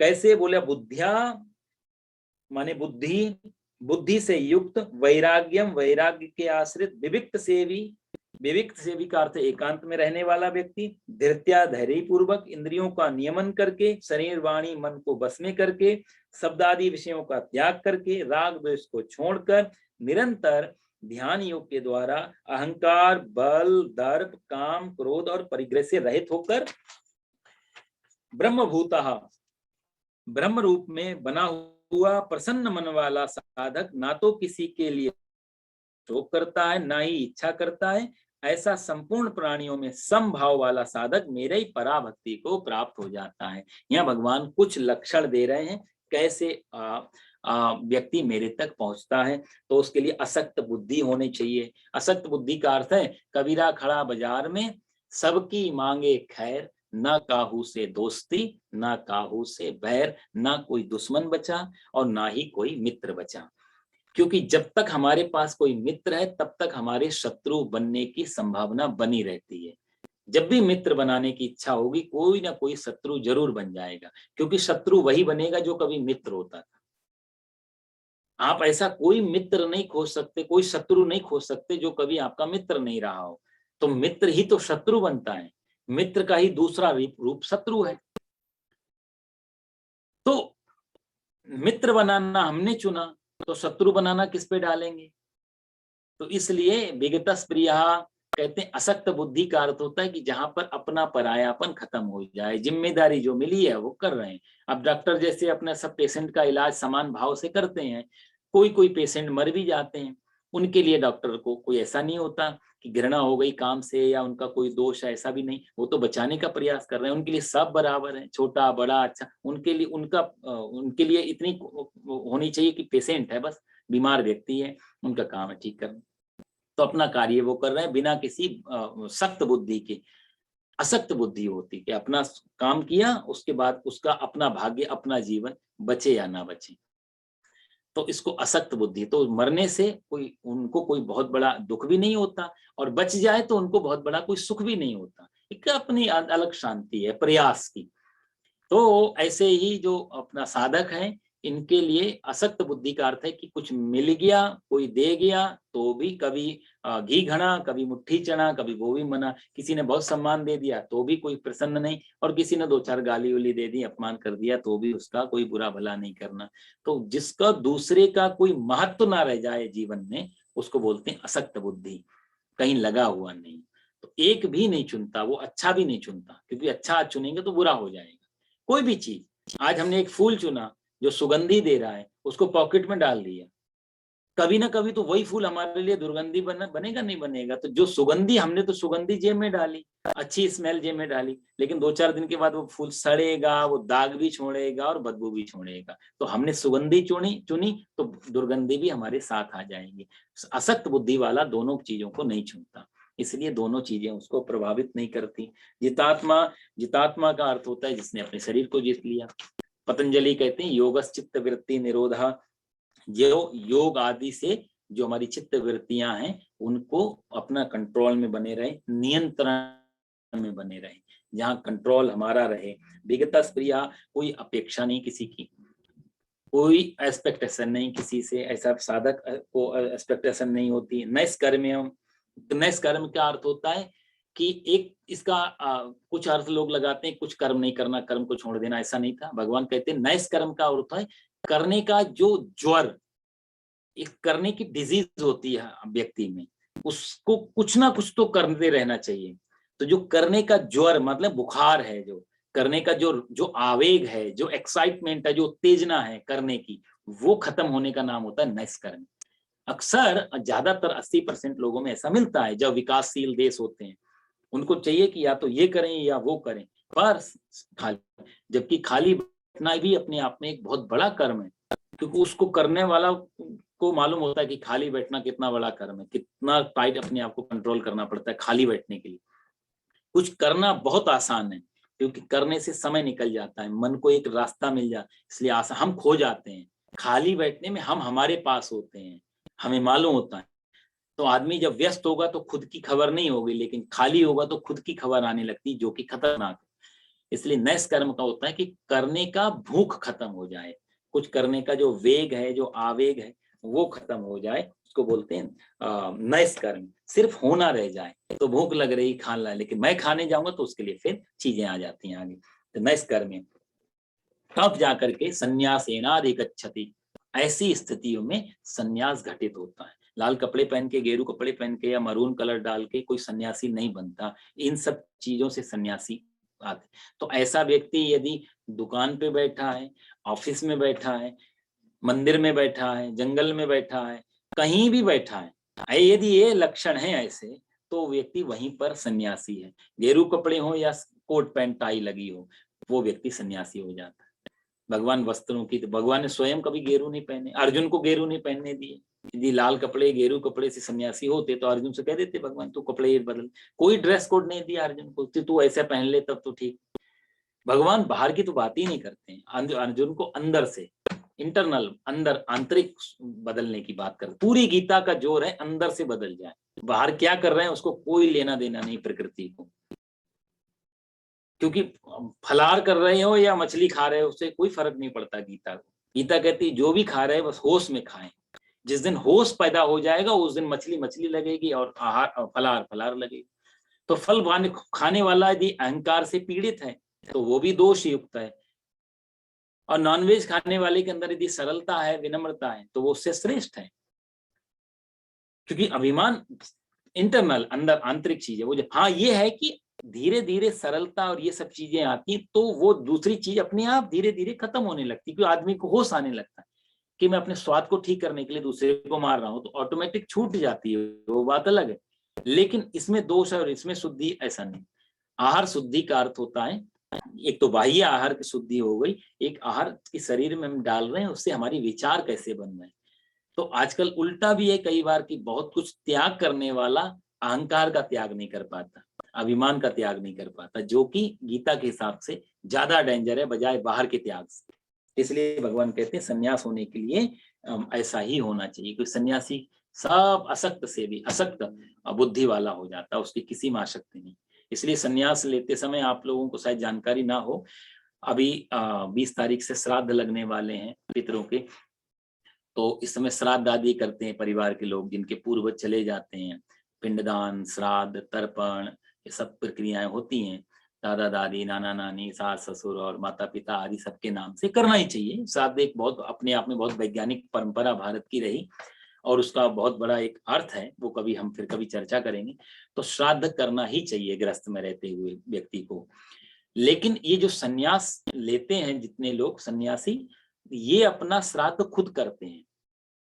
इनको सन्यास लेने से पहले इनको बिठाया जाता है और अपने आप अपना पिंड दान कर देते हैं, अपने आप अपना तर्पण कर देते हैं, क्योंकि पीछे कुछ बचा ही नहीं ना। अब उनके चाहे परिवार में कितने ही लोग हों, उनका कोई रिश्ता नहीं हो। तो सन्यासी जीते जी मुर्दा होता है, जीते जी मरा हुआ होता है, क्योंकि उसके लिए उसने अपना श्राद्ध कर लिया। श्राद्ध हमेशा मरने के बाद होता है, सन्यासी जीते जी करता है। तो सन्यासी हमारे सबके लिए एक मुर्दे की तरह है। तो इसलिए सन्यास बहुत कठिन रास्ता है, आसान रास्ता नहीं है। इसलिए भगवान कहते हैं, आगे भगवान कहते हैं कि सिद्धिम प्राप्तो यथा ब्रह्म तथाप्नोति निबोध में। हे कौन्तेय, सिद्धि जो है वो ऐसा प्राप्त हुआ व्यक्ति कैसा होता है? बोले बुद्धिया विशुद्धिया युक्तो धृत्यात्मानं नियम्य। ये सब उसके लक्षण बता रहे हैं भगवान। बुद्धिया विशुद्धिया युक्तो, बुद्धि योग से और वैराग्य के आश्रित एक विविक्त सेवी। विविक्त सेवी का अर्थ होता है कि तो एकांत में रहने वाला। अब एकांत के अर्थ भी अलग अलग गीता के हिसाब से हैं, अपने अपने टीकाकारों ने किए कि जितना हो सके लोगों से दूर, भीड़ भाड़ से दूर, ऐसे एकांत में। एक दूसरा एकांत होता है कि अपने मन, अपना बुद्धि, अपने विचार, इनको सब जगह से खींच के अपने पास ले आना, वो सबसे ज्यादा ऑथेंटिक एकांत है। एक तो न्यूयॉर्क में भी घूमते हुए भी आदमी एकांत में बैठ सकता है और हिमालय की चोटी पे बैठा हुआ भी व्यक्ति बाजार में हो सकता है। तो विविक्त सेवी के दोनों अर्थ बनते हैं। जब साधक साधना के टाइम पे है, उसको चाहिए अपना वातावरण, अपना एटमॉस्फेयर ऐसा बनाए कि धीरे धीरे आदत पड़े एकांत की। और जब एक बार एकांत की आदत पड़ जाएगी तो फिर वो बाजार में भी आ जाएगा, तो भी एकांत में ही रहेगा। महात्मा बुद्ध इतने साल तपस्या किए जंगल में, अभ्यास हो गया, जानकारी हो गई, अब फिर वापस बाजार में आ गए, समाज में आ गए, देश में आ गए। अब उनके अंदर जो एकांत घट रहा है, अब वो हजारों 50,000 भिक्षुओं के बीच में रहते थे महात्मा बुद्ध, लेकिन फिर भी विविक्त सेवी हैं, माने एकांतवासी हैं। तो ऐसा नियमित भोजन करने वाला सात्विक, यहाँ भगवान देखो लघुवासी बोलते हैं। लघु का अर्थ होता है थोड़ा, आशी मतलब भोजन करने वाला, थोड़ा भोजन करने वाला, मात्रा नहीं दी, कोई क्वांटिटी नहीं दी, कितना थोड़ा। थोड़ा का मतलब यही हुआ कि एक वैज्ञानिक तरीका है कि हमारे पेट के मान लिया 3 हिस्से कर लिए जाएं, एक हिस्से में भोजन जाए, एक हिस्से में पानी जाए, एक हिस्से में ऑक्सीजन आती जाती रहे, तो सांस लेने में भी, छोड़ने में दिक्कत ना हो, और पानी पीने के लिए भी जगह हो, और भोजन भी हो। जिस भोजन करने के बाद में हमको थकान, निद्रा, आलस्य, प्रमाद ऐसी चीजें नहीं आए, और एक भोजन करने के बाद दूसरे भोजन करने की क्षमता शरीर में बनी रहे, उसको बोलते हैं लघुवासी, लघु भोजन। लघु भोजन का अर्थ इतना है कि बाकी जो चीजों के लिए शरीर को जरूरत है उनके लिए भी जगह बनी रहे, बची रहे। धृत्वा मतलब धैर्य पूर्वक, आत्मानम नियम में, आत्मा को नियमन, ये भगवान पहले कह चुके हैं। यत वाक काय, यत वाक काय का अर्थ होता है वाणी, और काय का मतलब होता है शरीर, और मनसा मतलब मन। तीनों चीजों पे अपने मनसा, इनको शब्दादि जो विषय हैं, इनके जो इंद्रियों के, जैसे कान का जो सब्जेक्ट है वो शब्द है क्योंकि सुनता है, नाक का सब्जेक्ट है स्मेल करना, आंख का सब्जेक्ट है किसी रूप रंग को देखना, कलर, तो इनके अपने अपने सब्जेक्ट हैं। इन सबको कंट्रोल करके रखना। बार बार भगवान उसी चीज को आप देखो तो दूसरे दूसरे शब्दों में, दूसरे दूसरे तरीके से अर्जुन को समझा रहे हैं। क्योंकि जैसे हमारी तो अलार्म घड़ी लगाते हैं ना हम लोग, तो रिपीट का दबा देते हैं, एक बार से नहीं उठे तो रिपीट करती है, तीसरी बार रिपीट करती है। तो ऐसे ही भगवान अलार्म की तरह दे रहे हैं अर्जुन को कि तूने पहले नहीं सुना हो, अब सुन ले तू, जिससे कहीं कोई बात समझ में आ जाए तेरे। त्यक्त्वाचा राग द्वेषो विदुष्य व्युदस्य नित्यम, राग और द्वेष से, इनसे व्यक्ति इनको छोड़कर, अब साहब राग द्वेष से दूर तो नहीं हुआ जा सकता किसी तरीके से, इसलिए भगवान ने उसी चीज को थोड़ा सा मॉडिफाई किया है कि इनको छोड़ना बहुत मुश्किल है। संसार ग्रस्त आदि समाज के बीच में रह के राग छोड़ देंगे, राग का मतलब अटैचमेंट, द्वेष मतलब किसी से चिढ़ना, जलना, निंदा, चुगली, सब चीजें छोड़नी बहुत मुश्किल है, लेकिन इनमें एक नियंत्रण बना रहे, आदत ही ना पड़ जाए, ये हमारी वीकनेस ना हो जाए। राग द्वेष हो तो हमारी स्ट्रेंथ हो, ना कि हमारी वीकनेस हो। इस तरह भगवान कहते हैं ब्रह्मभूता प्रसन्नात्मा ना सोचती ना कांक्षति। भगवान कहते हैं जो ब्रह्मभूत है ना सोचती ना कांक्षति, ना किसी के लिए शोक करता है और ना किसी की कोई अपेक्षा करता है, कोई स्वीकार नहीं, कोई अस्वीकार नहीं, जो भी शरण में आ गया उद्धार हो गया। भगवान कहते हैं कि जो भी परिस्थिति में जो भी आ जाए, उस समय चल रहे हैं, मान लिया ठोकर लग गई तो भी उसका धन्यवाद देते हैं, और कोई आकर के शरणागत में आ गया, साष्टांग प्रणाम करने वाला मिल गया तो पत्थर के प्रति अस्वीकार नहीं कि तूने मेरे को ठोकर क्यों मारी, और उसके प्रति अहोभाव नहीं कि देखो इसने मेरे को साष्टांग प्रणाम किया। ना सोचती ना कांक्षती, ना किसी के लिए शोक करता है, ना किसी की अपेक्षा करता है, ना ही किसी की कामना करता है। तो जैसा है वैसा स्वीकार करता है ऐसा व्यक्ति। भक्त्या माम विजानाति यावन्यश्चात्म तत्वतः ततो माम तत्वतो ज्ञात्वा विशते तदनंतरम। और पराभक्ति से मुझे जितना हूं और जैसा हूं उसे तत्व से जान लेता है, वह व्यक्ति तत्काल मुझ में प्रविष्ट हो जाता है। तत्व से जानने, यहाँ भगवान 55 में तत्व से जानने की बात कर रहे हैं कि तत्व से जानने का मतलब परमात्मा जैसा है, जो उसका असली स्वरूप है उसको वैसे जान लेना।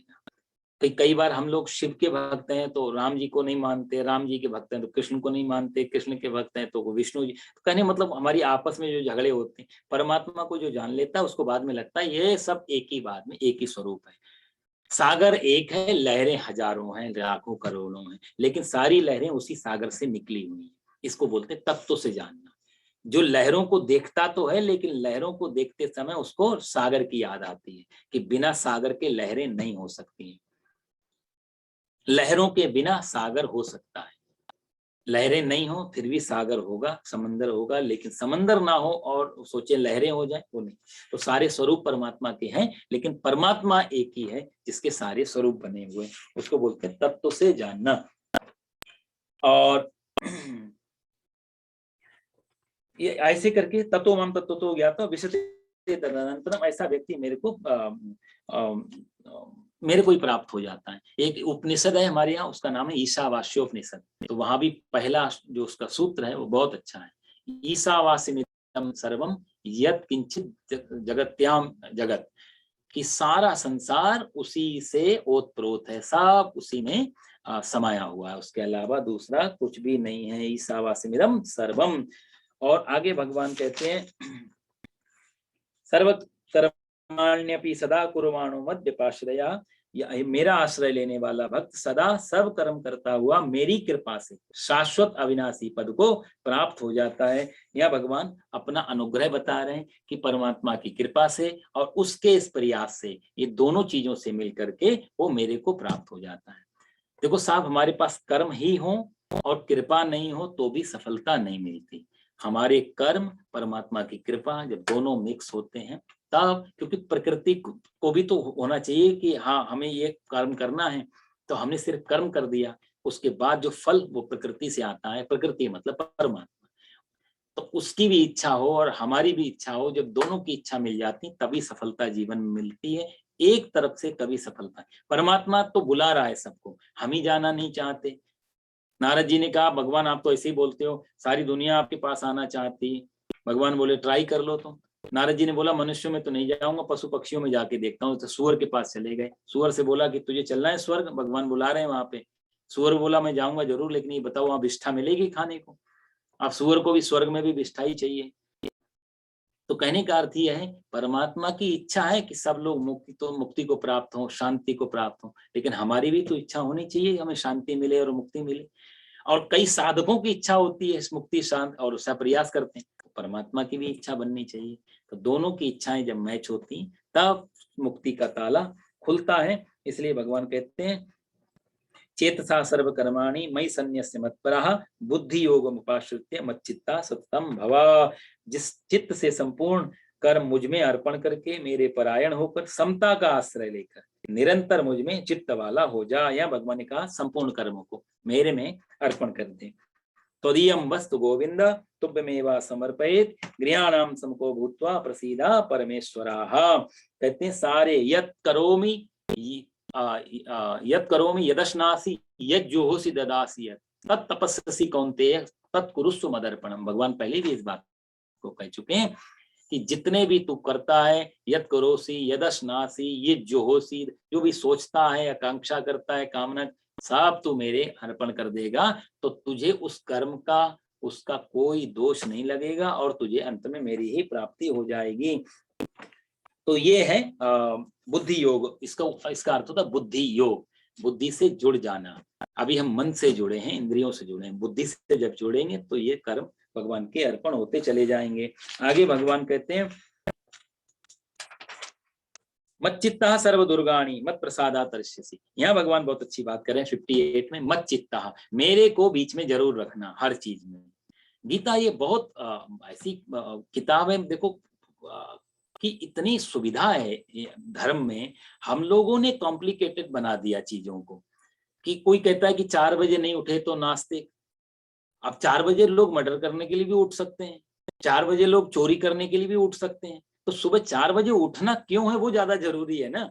चोर भी उसको नहीं अच्छा लगता चांदनी रात, और नहीं अच्छा लगता उसको प्रकाश हो, उसको लगता अंधेरा ही बना रहे। उल्लू को दिन अच्छा नहीं लगता, कौवे को रात अच्छी नहीं लगती। तो अच्छा बुरा कुछ है भी या नहीं है? तो कहते हैं नथिंग इज गुड और बैड। कुछ अच्छा बुरा संसार में नहीं, अपना चुनने के ऊपर है कि हमारी दृष्टि क्या है। एक आदमी एक नाथ जी महाराज तो शिव की पिंडी के ऊपर पैर रख के सोते हैं। वो कहते हैं हटाओ पर जहां तुम्हारा शिव नहीं उधर मेरे पैर कर दो। अब ये तर्क है। अब वही हम यदि एक नाथ भगवान की तरह करने लग जाए तो घोर नरक में जाएंगे। क्योंकि एक नाथ भगवान महाराज की बुद्धि में ऐसा हो गया कि हर पत्थर शिव है, हर जगह शिव है, कण कण में शिव है। तो शिव की पिंडी अलग से यदि बोली तो इसका मतलब इधर शिव नहीं है, उनको हर जगह शिव ही शिव नजर आता है। पैर कहाँ रखें, किसके ऊपर रखें, डजन में। पर कोई आदमी इसका गलत तर्क लेगा तो फिर मुश्किल में पड़े। तो असली सवाल ये नहीं है कि हम क्या कर रहे हैं, कब कर रहे हैं। असली सवाल ये है कि उससे हमें क्या मिल रहा है, हमारा जीवन किधर जा रहा है, अंधेरे में कि प्रकाश में। इसलिए भगवान कहते हैं मत चित्ता। यदि उतना भी नहीं सोच पाओ तो हर काम में मुझे चित्त का अर्थ होता है चिंतन, जहां पर चिंतन होता है आंतरिक। तो मत चित्ता, मेरे को अपने चित्त में रख हर समय हर काम में। तो सर्व दुर्गाणी, इससे तो मेरी कृपा से क्या होगा, सर्व सारे दुर्गाणी मतलब जितने भी बाधाएं हैं, जितने भी विघ्न हैं, जितने भी कष्ट हैं, जितने भी क्लेश हैं, उनसे तू तरिष्यसि, उनसे तो तू तर जाएगा सिर्फ मेरे को बीच में रखने से। चित्त मेरे में रख लेगा। चित्त भगवान में रखने का अर्थ हो गया कि अब मेरी कोई अपनी वैल्यू नहीं है। जो भी मेरे शरीर से मन से हो रहा है इसका मतलब तू करवा रहा है। जैसे सूखा पत्ता होता है ना साहब, तो आंधी चलती है तो सूखा पत्ता लड़ता नहीं आंधी से। कभी जोर से घूमने वाली हवा चल रही है तो घूमता है, ऊपर बाएं जा रही है तो बाएं चला जाता, दाएं हवा आई तो दाएं चला जाता, उसका अपना कोई रोल नहीं रह जाता।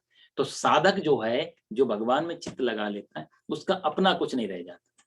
स्वामी रामकृष्ण जी से पूछा लोगों ने कि आप इतना पूजा पाठ करते हैं, इतने सिद्ध महापुरुष हैं, आपके आशीर्वाद देने से लोगों के घर में रौनक आ गई है, व्यापार ठीक हो गए हैं, विवाह हो गए हैं, बच्चे हो गए हैं, लोग स्वस्थ हो गए हैं, शरीर के कष्ट, कोई ऐसी कामना लेके आता है आपके आशीर्वाद से दूर हो जाता है। हमको समझ नहीं आता, आपको खुद गले का कैंसर है, आप बोल नहीं पाते हैं अच्छी तरह, कुछ चीज स्वेलिंग नहीं कर पाते, निगलना मुश्किल था स्वामी रामकृष्ण जी को। पानी, एक अवस्था तो आई कि पानी भी निगलना मुश्किल हो गया था। अब तो ये सामान्य लोगों के दिमाग में तो तर्क जाता है कि जो व्यक्ति के आशीर्वाद से दूसरा ठीक हो रहा है वो व्यक्ति खुद बैठा हो। तो रामकृष्ण स्वामी जी ने बहुत सुंदर बात कही है, मुस्कुराते हुए कही लेकिन बहुत अच्छा बात कही। उन्होंने बोला कि तुम लोग दिन भर यहाँ आते हो, प्रणाम करते हो, प्रणाम करते समय तुम्हारे अंदर कोई कामना तो रहती होगी कि प्रभु मेरा शरीर ठीक हो जाए, प्रभु मेरे घर में बच्चों की विवाह हो जाए, हे महाराज हमारी संतान हो जाए, हे भगवान हमारे यहाँ ये। तो ये जो सब जगह आप कामना लेके, भले हमें ना बताओ पर प्रणाम करते समय कामना तो रहती है। और हमारे मुंह से क्या निकलता है, सुखी रहो, भगवान तुम्हारा मनोरथ पूरा करें, आनंदित रहो। तो जो हम तुम्हें आनंदित और सुखी रहने का आशीर्वाद दे रहे हैं, तो तुम्हारे जो संचित कर्म है, दुख जो भोगने है, वो कौन भोगेगा, वो कौन करेगा पूरा? वो बिल कौन भरेगा? हमने आपको हॉस्पिटल भर्ती कराया अपनी जिम्मेदारी पे, तो डॉक्टर का काम है वो आपको ठीक कर देगा, लेकिन उसका जो बिल बनेगा वो तो मेरे नाम पे आएगा ना, क्योंकि मैंने सब कुछ कराया वहां पे। तो कहते मैं तो तुम्हारी इंश्योरेंस कंपनी हो गया एक तरीके से, तुम्हारे दुख दूर हुए, लेकिन वो दुख तो कहीं ना कहीं तो भोगने पड़ेंगे। तो ये गले का कैंसर और कहीं तुम ही सब लोगों के बीच से आया है इकट्ठा होकर, अब इसको भी मैं भी निकाल दूंगा तो किस पे निकालूं? अमस्यमेव भोक्तव्यम कृतम कर्म शुभाशुभम, शुभ और अशुभ कर्मों का फल तो भोगना ही पड़ता है। इसलिए हमारे यहाँ कहते हैं प्रणाम करने से साधु महाराज पुराने समय में बचते थे लोग, क्योंकि इससे क्या होता है कि दूसरे का तो भला है, लेकिन जो आशीर्वाद दिन भर देता रहता है उसको लिए साधना उतनी करनी चाहिए, नहीं तो वो निर्धन हो जाता है। तो जब निर्धन होगा और सामने वाले ने प्रणाम किया तो उसको तो कुछ ना कुछ मिलेगा, सदा सुखी रहो सदा, लेकिन उसके जो दुख हैं वो तो अपनी तरफ आएंगे। इसलिए पुराने कई हमारे महाराज संत महापुरुष जो अपने पैर नहीं छुआते थे, इसलिए नहीं डरते हैं। वो कहते फल तुम्हारे अंदर वो श्रद्धा है या नहीं है, लेकिन हम अपने शुभ कर्म क्यों छोड़े? पहली बात तो शरीर से हो मुश्किल से हो पा रहे, फिर जो आते हैं बीच में वो ले जाते हैं। इसलिए बहुत सारे संत महापुरुष पैर नहीं, और ये कोई बहुत श्रेष्ठ या आप कहा जाए तो बहुत बड़ा काम नहीं। पैर छूना, प्रणाम करना, नमस्कार करना बहुत आसान है, लेकिन नमस्कार को स्वीकार करना, प्रणाम को स्वीकार करना, ये अपने आप में बहुत बल होना चाहिए साधना का, तब जा करके प्रणाम करवाना चाहिए, नहीं तो नहीं करवाना चाहिए। एक माता जी, मैंने आपको पहले भी बताया, एक माता जी कुछ पैसे दे रही थी पंडित जी को कोई, तो उन्होंने अपने पैसे निकाले अपने पटुए से, पर्स से, और पैसे वहां नाती था गोद में, तो नाती के ऊपर ऐसे ऐसे ऐसे करके 5 बार घुमाए और लो पंडित जी। तो पंडित जी ने पूछा माता जी पैसे दिए उसका तो धन्यवाद, पर आपने जो ऐसे ऐसे करके किया बच्चे के ऊपर उसका क्या मतलब हुआ? तो माता जी बोली देखो महाराज आपसे क्या छुपाना, हमने पैसे निकाले और मन ही मन में कहा कि हे दुर्गा मैया, हे शंकर भगवान, हमारे बच्चे के ऊपर की अलाय बलाय रोग अशांति सब निकल के लो पंडित जी तुम्हारी पैसे के साथ। तो दक्षिणा लेना कोई आसान काम होता है? बिना कामना के, बिना मनोरथ के, बिना किसी अच्छे संकल्प के आजकल धर्म कर्म करना बड़ा मुश्किल हो गया। इसलिए दक्षिणा देना बहुत आसान है, दक्षिणा लेना और उसको पचाना बहुत कठिन काम है। इसलिए शुक्राचार्य हो और चाहे हमारे श्रीमद् भागवत में भी आप देखो तो हमारे महापुरुषों ने, रामायण में वशिष्ठ जी ने इस काम को कहा है कि हे राजन, ये काम करना, पुरोहिती करना, पंडिताई करना कोई आसान काम नहीं है, ये निम्न काम है बिल्कुल, कि सब की चीजों को अपने सिर पे लेना पड़ता है, ये बहुत कठिन काम है। इससे बढ़िया काम तो क्षत्रिय का है, युद्ध में जाके मर जाता है। ये काम में बहुत साधना चाहिए, लेकिन फिर भी मैं करूंगा, क्यों? क्योंकि तुम्हारे घर में भगवान का अवतार होने वाला है, राम आने वाले। ये वशिष्ठ जी की खुद की वाणी है वहां पे। तो कहने का अर्थ ये था कि भगवान कहते हैं कि कर मत चित्ता सर्व दुर्गाणी, मेरे में चित्त को रख, मेरे में मन को लगा, सूखा पत्ता तू हो जा, कुछ भी कर तो सिर्फ मेरे को बीच में रख करके, तो सारी बाधाएं खत्म हो जाएंगी। और अथा चित्तो अहंकार श्रोष्यसी विनक्ष्यसी, और यदि तू अहंकार के कारण मेरी बात ना श्रोष्यसी, नहीं सुनेगा अर्जुन, तो विनक्ष्यसी, या भगवान थोड़े कठोर हो गए। थोड़े नहीं बल्कि आप गीता में अभी तक जितना भी सुनते आ रहे हो, भगवान ने 2-3 बार अर्जुन को गालियां दी हैं। क्लैब्यम मास्म गमा पार्थ नहीं तत्तयोपपद्यते, अर्जुन को कहते हैं तू नपुंसक है। वहां पर भी भगवान थोड़े कठोर हुए हैं, थोड़े भगवान कहा जाए टाइट हुए एकदम से। यहाँ पर भगवान फिर से अर्जुन को और ज्यादा धमकी दे रहे हैं, भगवान कहा जाए थोड़े कठोर वाणी का प्रयोग कर रहे हैं। और ये वाणी पहली बार भगवान ने यूज की है यहाँ पे कि अर्जुन यदि तू ये कब सब काम करेगा तब तो ठीक है, यदि ये सब नहीं करेगा और ना श्रोष्यसी, यदि मेरी बात तू नहीं सुनेगा, तो विनक्ष्यसी, विनश्यसी मतलब तेरा नाश हो जाएगा, तू नष्ट हो जाएगा। इसका भगवान को श्राप नहीं दे रहे हैं, भगवान यही कह रहे हैं जैसे हम लोग बता रहे हैं कि इधर मत जाओ, इधर खतरा है, नहीं मानोगे तो खतरे में फंसोगे। तो उसका अर्थ है बताने वाला थोड़ा ना खतरे में डाल रहा है, वो तो सावधान कर रहा है। तो भगवान कहते हैं अर्जुन यदि तू ये सब बातें ध्यान नहीं सुनेगा, नहीं ऐसा करेगा, तो तू नष्ट हो जाएगा। अर्थात नष्ट होने का अर्थ ये नहीं कि कुछ, ये जो जीवन जिस लिए मिला है और अच्छी लाइन पे जाना चाहिए, वो जीवन का सब जीवन ही व्यर्थ हो जाएगा। इसलिए न श्रोष्यसी विनक्ष्यसी, ये गीता का सार है। न श्रोष्यसी, नहीं सुनोगे, विनक्ष्यसी, विनाश होगा। और उस विनाश के लिए, उस नाश के लिए अर्जुन तू स्वयं जिम्मेदार होगा, क्योंकि तेरे रथ की, तेरे बाहर के रथ की तो लगाम मेरे हाथ में है, तेरे जीवन की लगाम भी मेरे हाथ में थी। अब तू मेरे हाथ से अपनी लगाम खींच रहा है तो उसमें मेरा क्या दोष? तू चलना ही नहीं चाहता, रास्ता मैं तेरे लिए तैयार कर रहा हूँ, बना रहा हूँ, फिर भी तू चलना नहीं चाहता, तो इसमें मेरा कोई दोष नहीं। तो ऐसा क्यों होगा अर्जुन? अर्जुन पूछे ऐसा क्यों करूंगा मैं? तो भगवान उसका कारण बता रहे हैं ऐसा क्यों होता है। तो भगवान कहते हैं कि यद अहंकारमाश्रित्य न योत्स्यति मन्यसे मिथ्यैष व्यवसायस्ते प्रकृतिस्त्वां नियोक्ष्यति। अहंकार का आश्रय लेकर यत इति मन्यसे, जो तू ऐसा मान रहा है कि ना युद्ध से, मैं युद्ध नहीं करूंगा, ते ऐसा व्यवसाय मिथ्या, ये तेरा जो डिसीजन है, ये तेरा जो निर्णय है, वो प्रकृति ही, वो मिथ्या मतलब झूठा है, गलत है, और प्रकृति त्वाम नियोक्ष्यति, प्रकृति तुझे वापस उसी चीज में लगा देगी। यह भगवान कहना चाहते हैं, क्योंकि अर्जुन ने पहले अध्याय में कहा था ना कि मैं भीख मांग लूंगा लेकिन युद्ध नहीं करूंगा। तो भगवान कहते हैं अर्जुन, जो तू ये कह रहा था ना बार बार कि मैं भिक्षा कर लूंगा और साधु बन जाऊंगा और ये युद्ध नहीं करूंगा, ये तू अहंकार के कारण कर रहा था। क्योंकि साधु भी बनेगा तो तू कह रहा है मैं साधु बनूंगा और मैं युद्ध नहीं करूंगा, तो ये जो युद्ध नहीं करना और साधु बनने से पहले जो शब्द लगा मैं, वो मैं को जब तक त्यागेगा नहीं तब तक तेरा कल्याण नहीं होगा, ना साधु बनने में ना युद्ध करने में। असली बीमारी है मैं, कर्ता भाव। तो बिना कर्ता भाव के तू युद्ध भी करेगा तो भी तुझे मुक्ति मिलेगी, और बिना कर्ता भाव के तू साधु बनेगा तो तू जो ये कह रहा है मैं साधु बन जाऊंगा, इसका मतलब मैं तो जिंदा रहा ना तेरे साथ, तो जहां भी तू जाएगा मैं तो साथ में जाएगा, अहंकार तो साथ में। यद अहंकार आश्रित, अहंकार का सहायता लेकर के अर्जुन तो तेरा ये जो कहना है कि मैं युद्ध नहीं करूंगा, ये मिथ्या है। कहने का अर्थ ये है कि क्या करना है क्या नहीं करना है उसका महत्व तो नहीं है, क्या पकड़ना है क्या छोड़ना है उसका भी महत्व तो नहीं। भगवान कहते हैं असली महत्व है कि मैं शब्द जुड़ा है या नहीं, मैं माला जप रहा हूं या मैं चोरी कर रहा हूं, मैं पूजा कर रहा हूं या मैं युद्ध कर रहा हूं या व्यापार कर रहा हूं।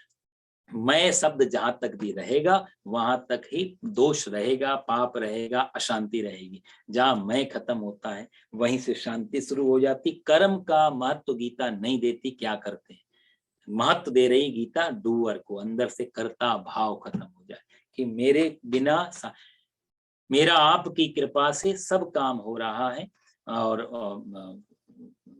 कहते हैं कि मेरा नाम हो रहा है, मेरा आपकी कृपा से, करते हो तुम कन्हैया मेरा नाम हो रहा है, पतवार के बिना ही मेरी नाव चल रही है, हैरान है जमाना मंजिल भी मिल रही है, करता नहीं मैं कुछ भी, सब काम हो रहा है, मेरा आपकी कृपा से सब काम हो रहा है।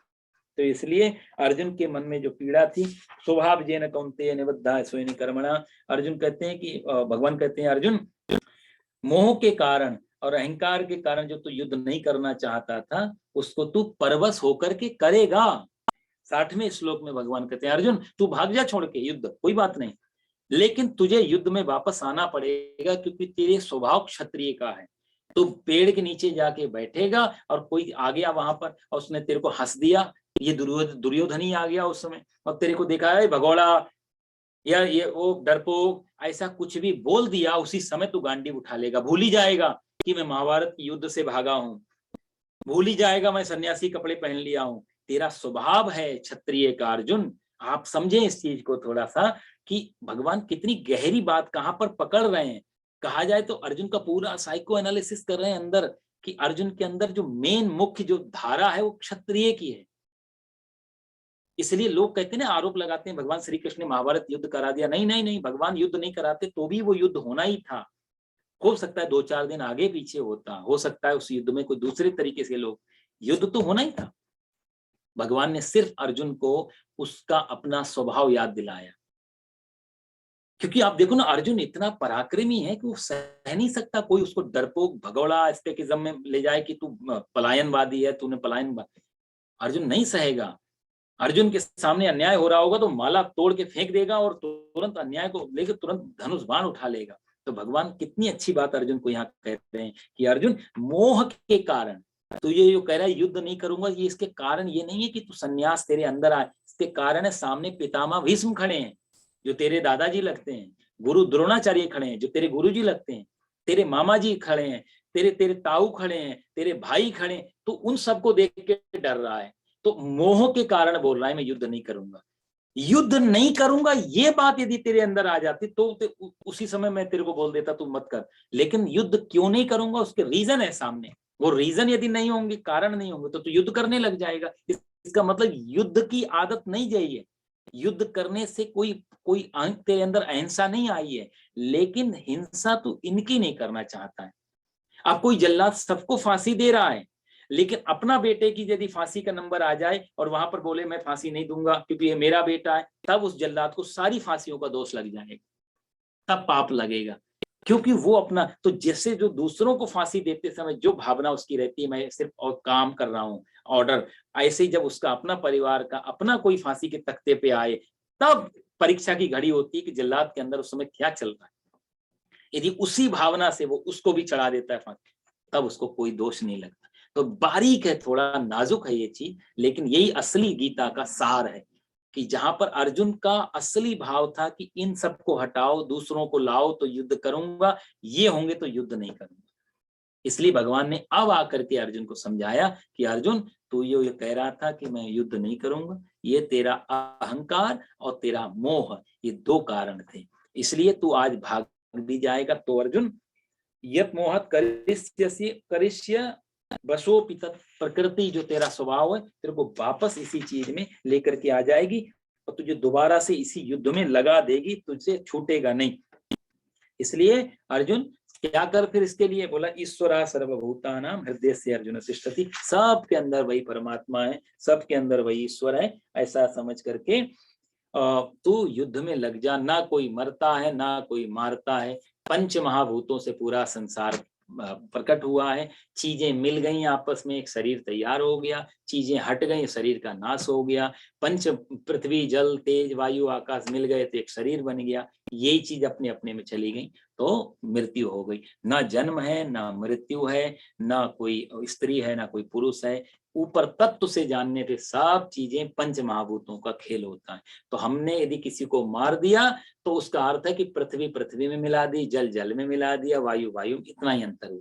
किसी को कोई मार ही नहीं सकता, किसी की मृत्यु हो ही नहीं सकती। इसलिए अर्जुन ऐसा सोच करके ईश्वरा सर्वभूताना, सबके अंदर ईश्वर बैठा हुआ है, ऐसा सोच करके तू युद्ध कर और तमेव शरणम गच्छा। इतने पे भी तेरे को नहीं लगता है तो तमेव शरणम गच्छा, तू हे अर्जुन सर्वभाव से उस ईश्वर की शरण में चला जा।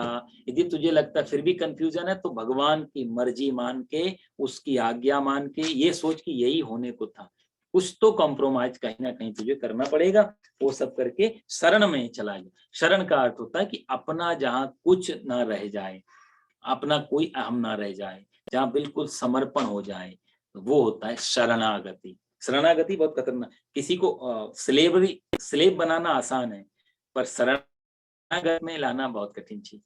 स्लेव दास बना लिया तो जब तक उसका डर है हमसे तो इसलिए वो हमारा काम कर रहा है, गुलाम दास। लेकिन शरणागति जब होती है तो वो आंतरिक होती है, तो आंतरिक शरणागति तो परमात्मा के अलावा कहीं हो भी नहीं सकती है। तो कहते हैं तमेव शरणम गच्छा, तो उसकी भगवान की शरण में चला जा। इसका अर्थ ये है कि कहीं मंदिर है या वन में नहीं, शरण का अर्थ है परमात्मा का जो नियम बनाया है, वो जो करवाना चाहता है उसको तू कर, उसके नियम को फॉलो कर, यह है तमेव शरणम गच्छा। अर्जुन उसका इस समय नियम है, उसकी इच्छा है कि युद्ध होना चाहिए और तेरे द्वारा होना चाहिए, तो इसलिए ऐसा नियम मान करके तमेव शरणम गच्छा, तो उसकी शरण में चला जा और इसी से तेरा कल्याण होगा। नियम, अब सब साधारण जीवन में भी हम लोग नियम से चलते हैं, यहाँ राइट लेफ्ट जो भी चलने का नियम है उसमें चलेंगे तो कोई पाप पुण्य नहीं है। लेकिन गलत दिशा में चलने से, गाड़ी चलाने से हम पुलिस पकड़ेगी, फाइन लगेगा, कष्ट होगा, दुख होगा। नियम से चलेंगे तो कोई दिक्कत नहीं होगी। तो यहाँ भी अपने अपने नियम, हम कितनी सेफ चल रहे हैं, स्पीड ज्यादा होगी तो पुलिस टिकट दे देती है। हम ये नहीं कह सकते हमने किसी को एक्सीडेंट नहीं किया आज तक, देख लो 10 साल से, वो कहीं कोई फर्क नहीं पड़ता, 10 साल 20 साल से गाड़ी चला रहे हैं, आप स्पीड से ओवर स्पीड थे, आपको टिकट मिलेगा, दैट्स इट।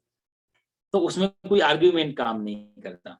हाँ वो दया है, मर्सी है, वो बात अलग है कि उसने चलो देखा आपका 10-20 साल से अच्छा रिकॉर्ड है, एक बार छोड़ दे। लेकिन नियम कानून से नहीं चलने से कम परेशानी में तो आना पड़ता।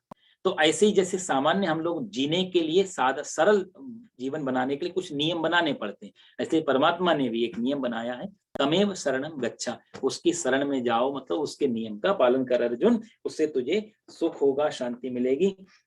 और अंत में यहाँ भगवान कहते हैं 63 में कि इति ते ज्ञानमाख्यातम गुह्यात् गुह्यतरम मया।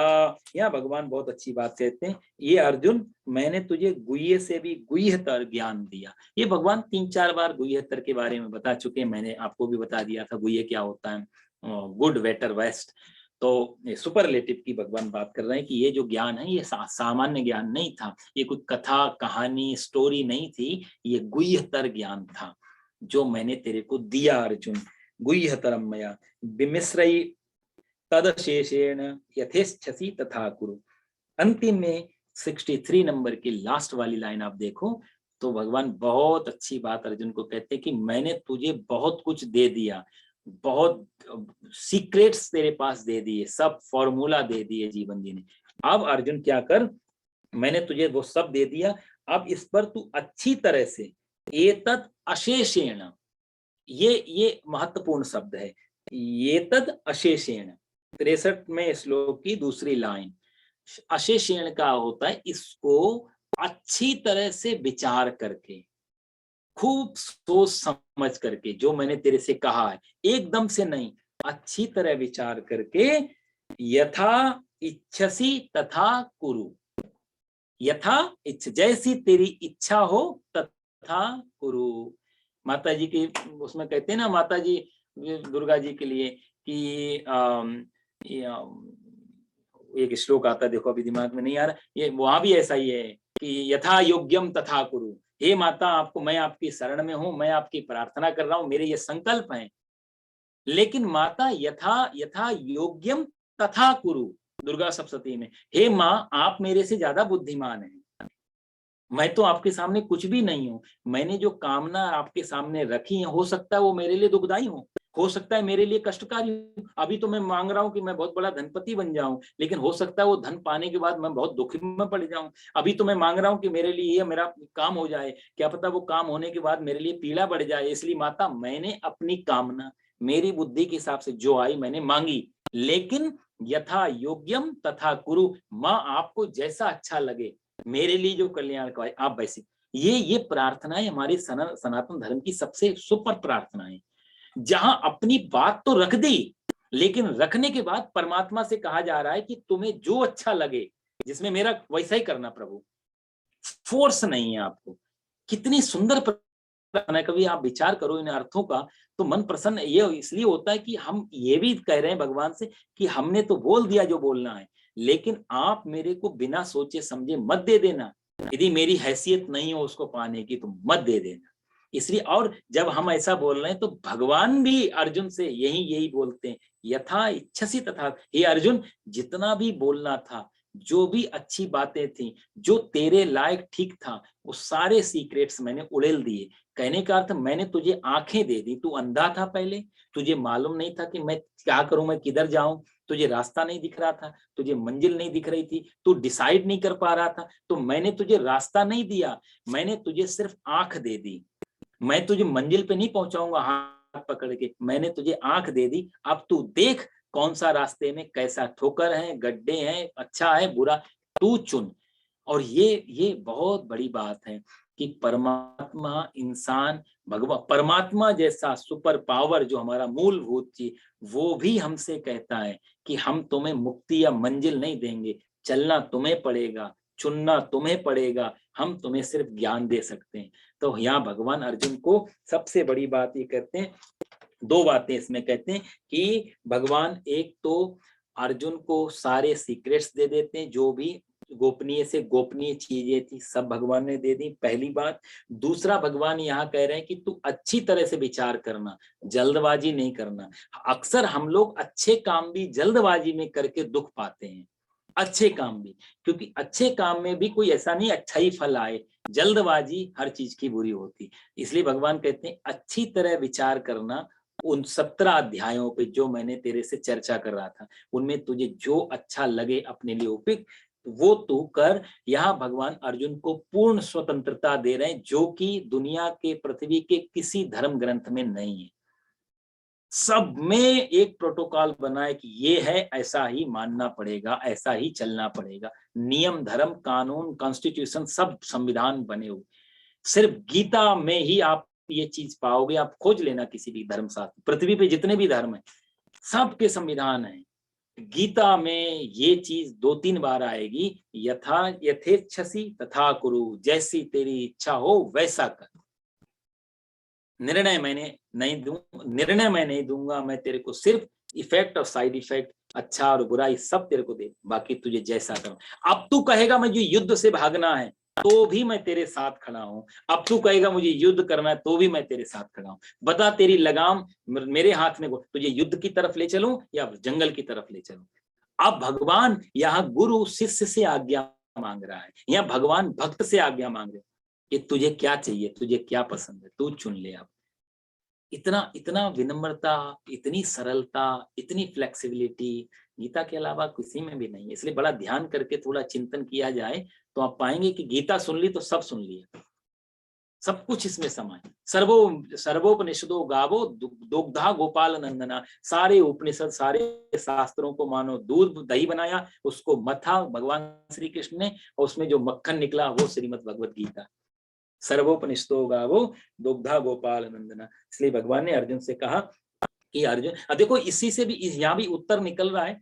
लोग कहते हैं कि कृष्ण ने युद्ध कराया, नहीं, यहाँ भगवान कहते हैं अर्जुन से यथेच्छसि तथा कुरु। अर्जुन मैंने तुझे बता दिया जो सही था, अब तुझे जो करना है वो कर। भगवान कहाँ युद्ध में डाल रहे हैं, भगवान कहीं भी तो नहीं कहेंगे अब कि अर्जुन तो युद्ध कर। तो इसलिए भगवान श्री कृष्ण ने युद्ध में नहीं डाला। भगवान ने अर्जुन को उसका स्वाभाविक कर्म, क्षत्रिय का जो अपना स्वाभाविक कर्म होना चाहिए वो उसको याद दिलाया, जिसमें वो पैदा हुआ, जिसमें वो पला, जिसमें पढ़ा, जो उसकी सारे जीवन की संस्कृति रही, उस संस्कृति को जो भूल गया था थोड़ी देर के लिए मोह के कारण, अहंकार के कारण, भगवान ने वापस उसका ब्रेन वॉश नहीं किया, बल्कि उसका कहा जो उसने ऊपर जो चादर डाल ली थी मोह की, उसको हटा दिया। उसका वापस जो क्षत्रिय धर्म था उसका, वो उसको याद दिला दिया। और कहा उसके बाद कि जैसा तू निर्णय, अंतिम निर्णय, लास्ट डिसीजन अर्जुन पे भगवान यहाँ पर 63 नंबर श्लोक में छोड़ रहे हैं। आगे थोड़े से और श्लोक बचे हैं। तो वैसे तो एक ही क्लास में सब हो जाता है, लेकिन हम कोशिश करेंगे अभी एक क्लास और आगे करके, उसके बाद फिर आगे देखेंगे जैसा भी सब लोगों का निर्णय होगा। ओम पूर्णमदः पूर्णमिदं पूर्णात् पूर्णमुदच्यते पूर्णस्य पूर्णमादाय पूर्णमेवावशिष्यते। सर्वे भवन्तु सुखिनः, सर्वे सन्तु निरामयाः, सर्वे भद्राणि पश्यन्तु मा कश्चित् दुःखभाग् भवेत्। ओम शांति शांति सुशांति भवन्तु।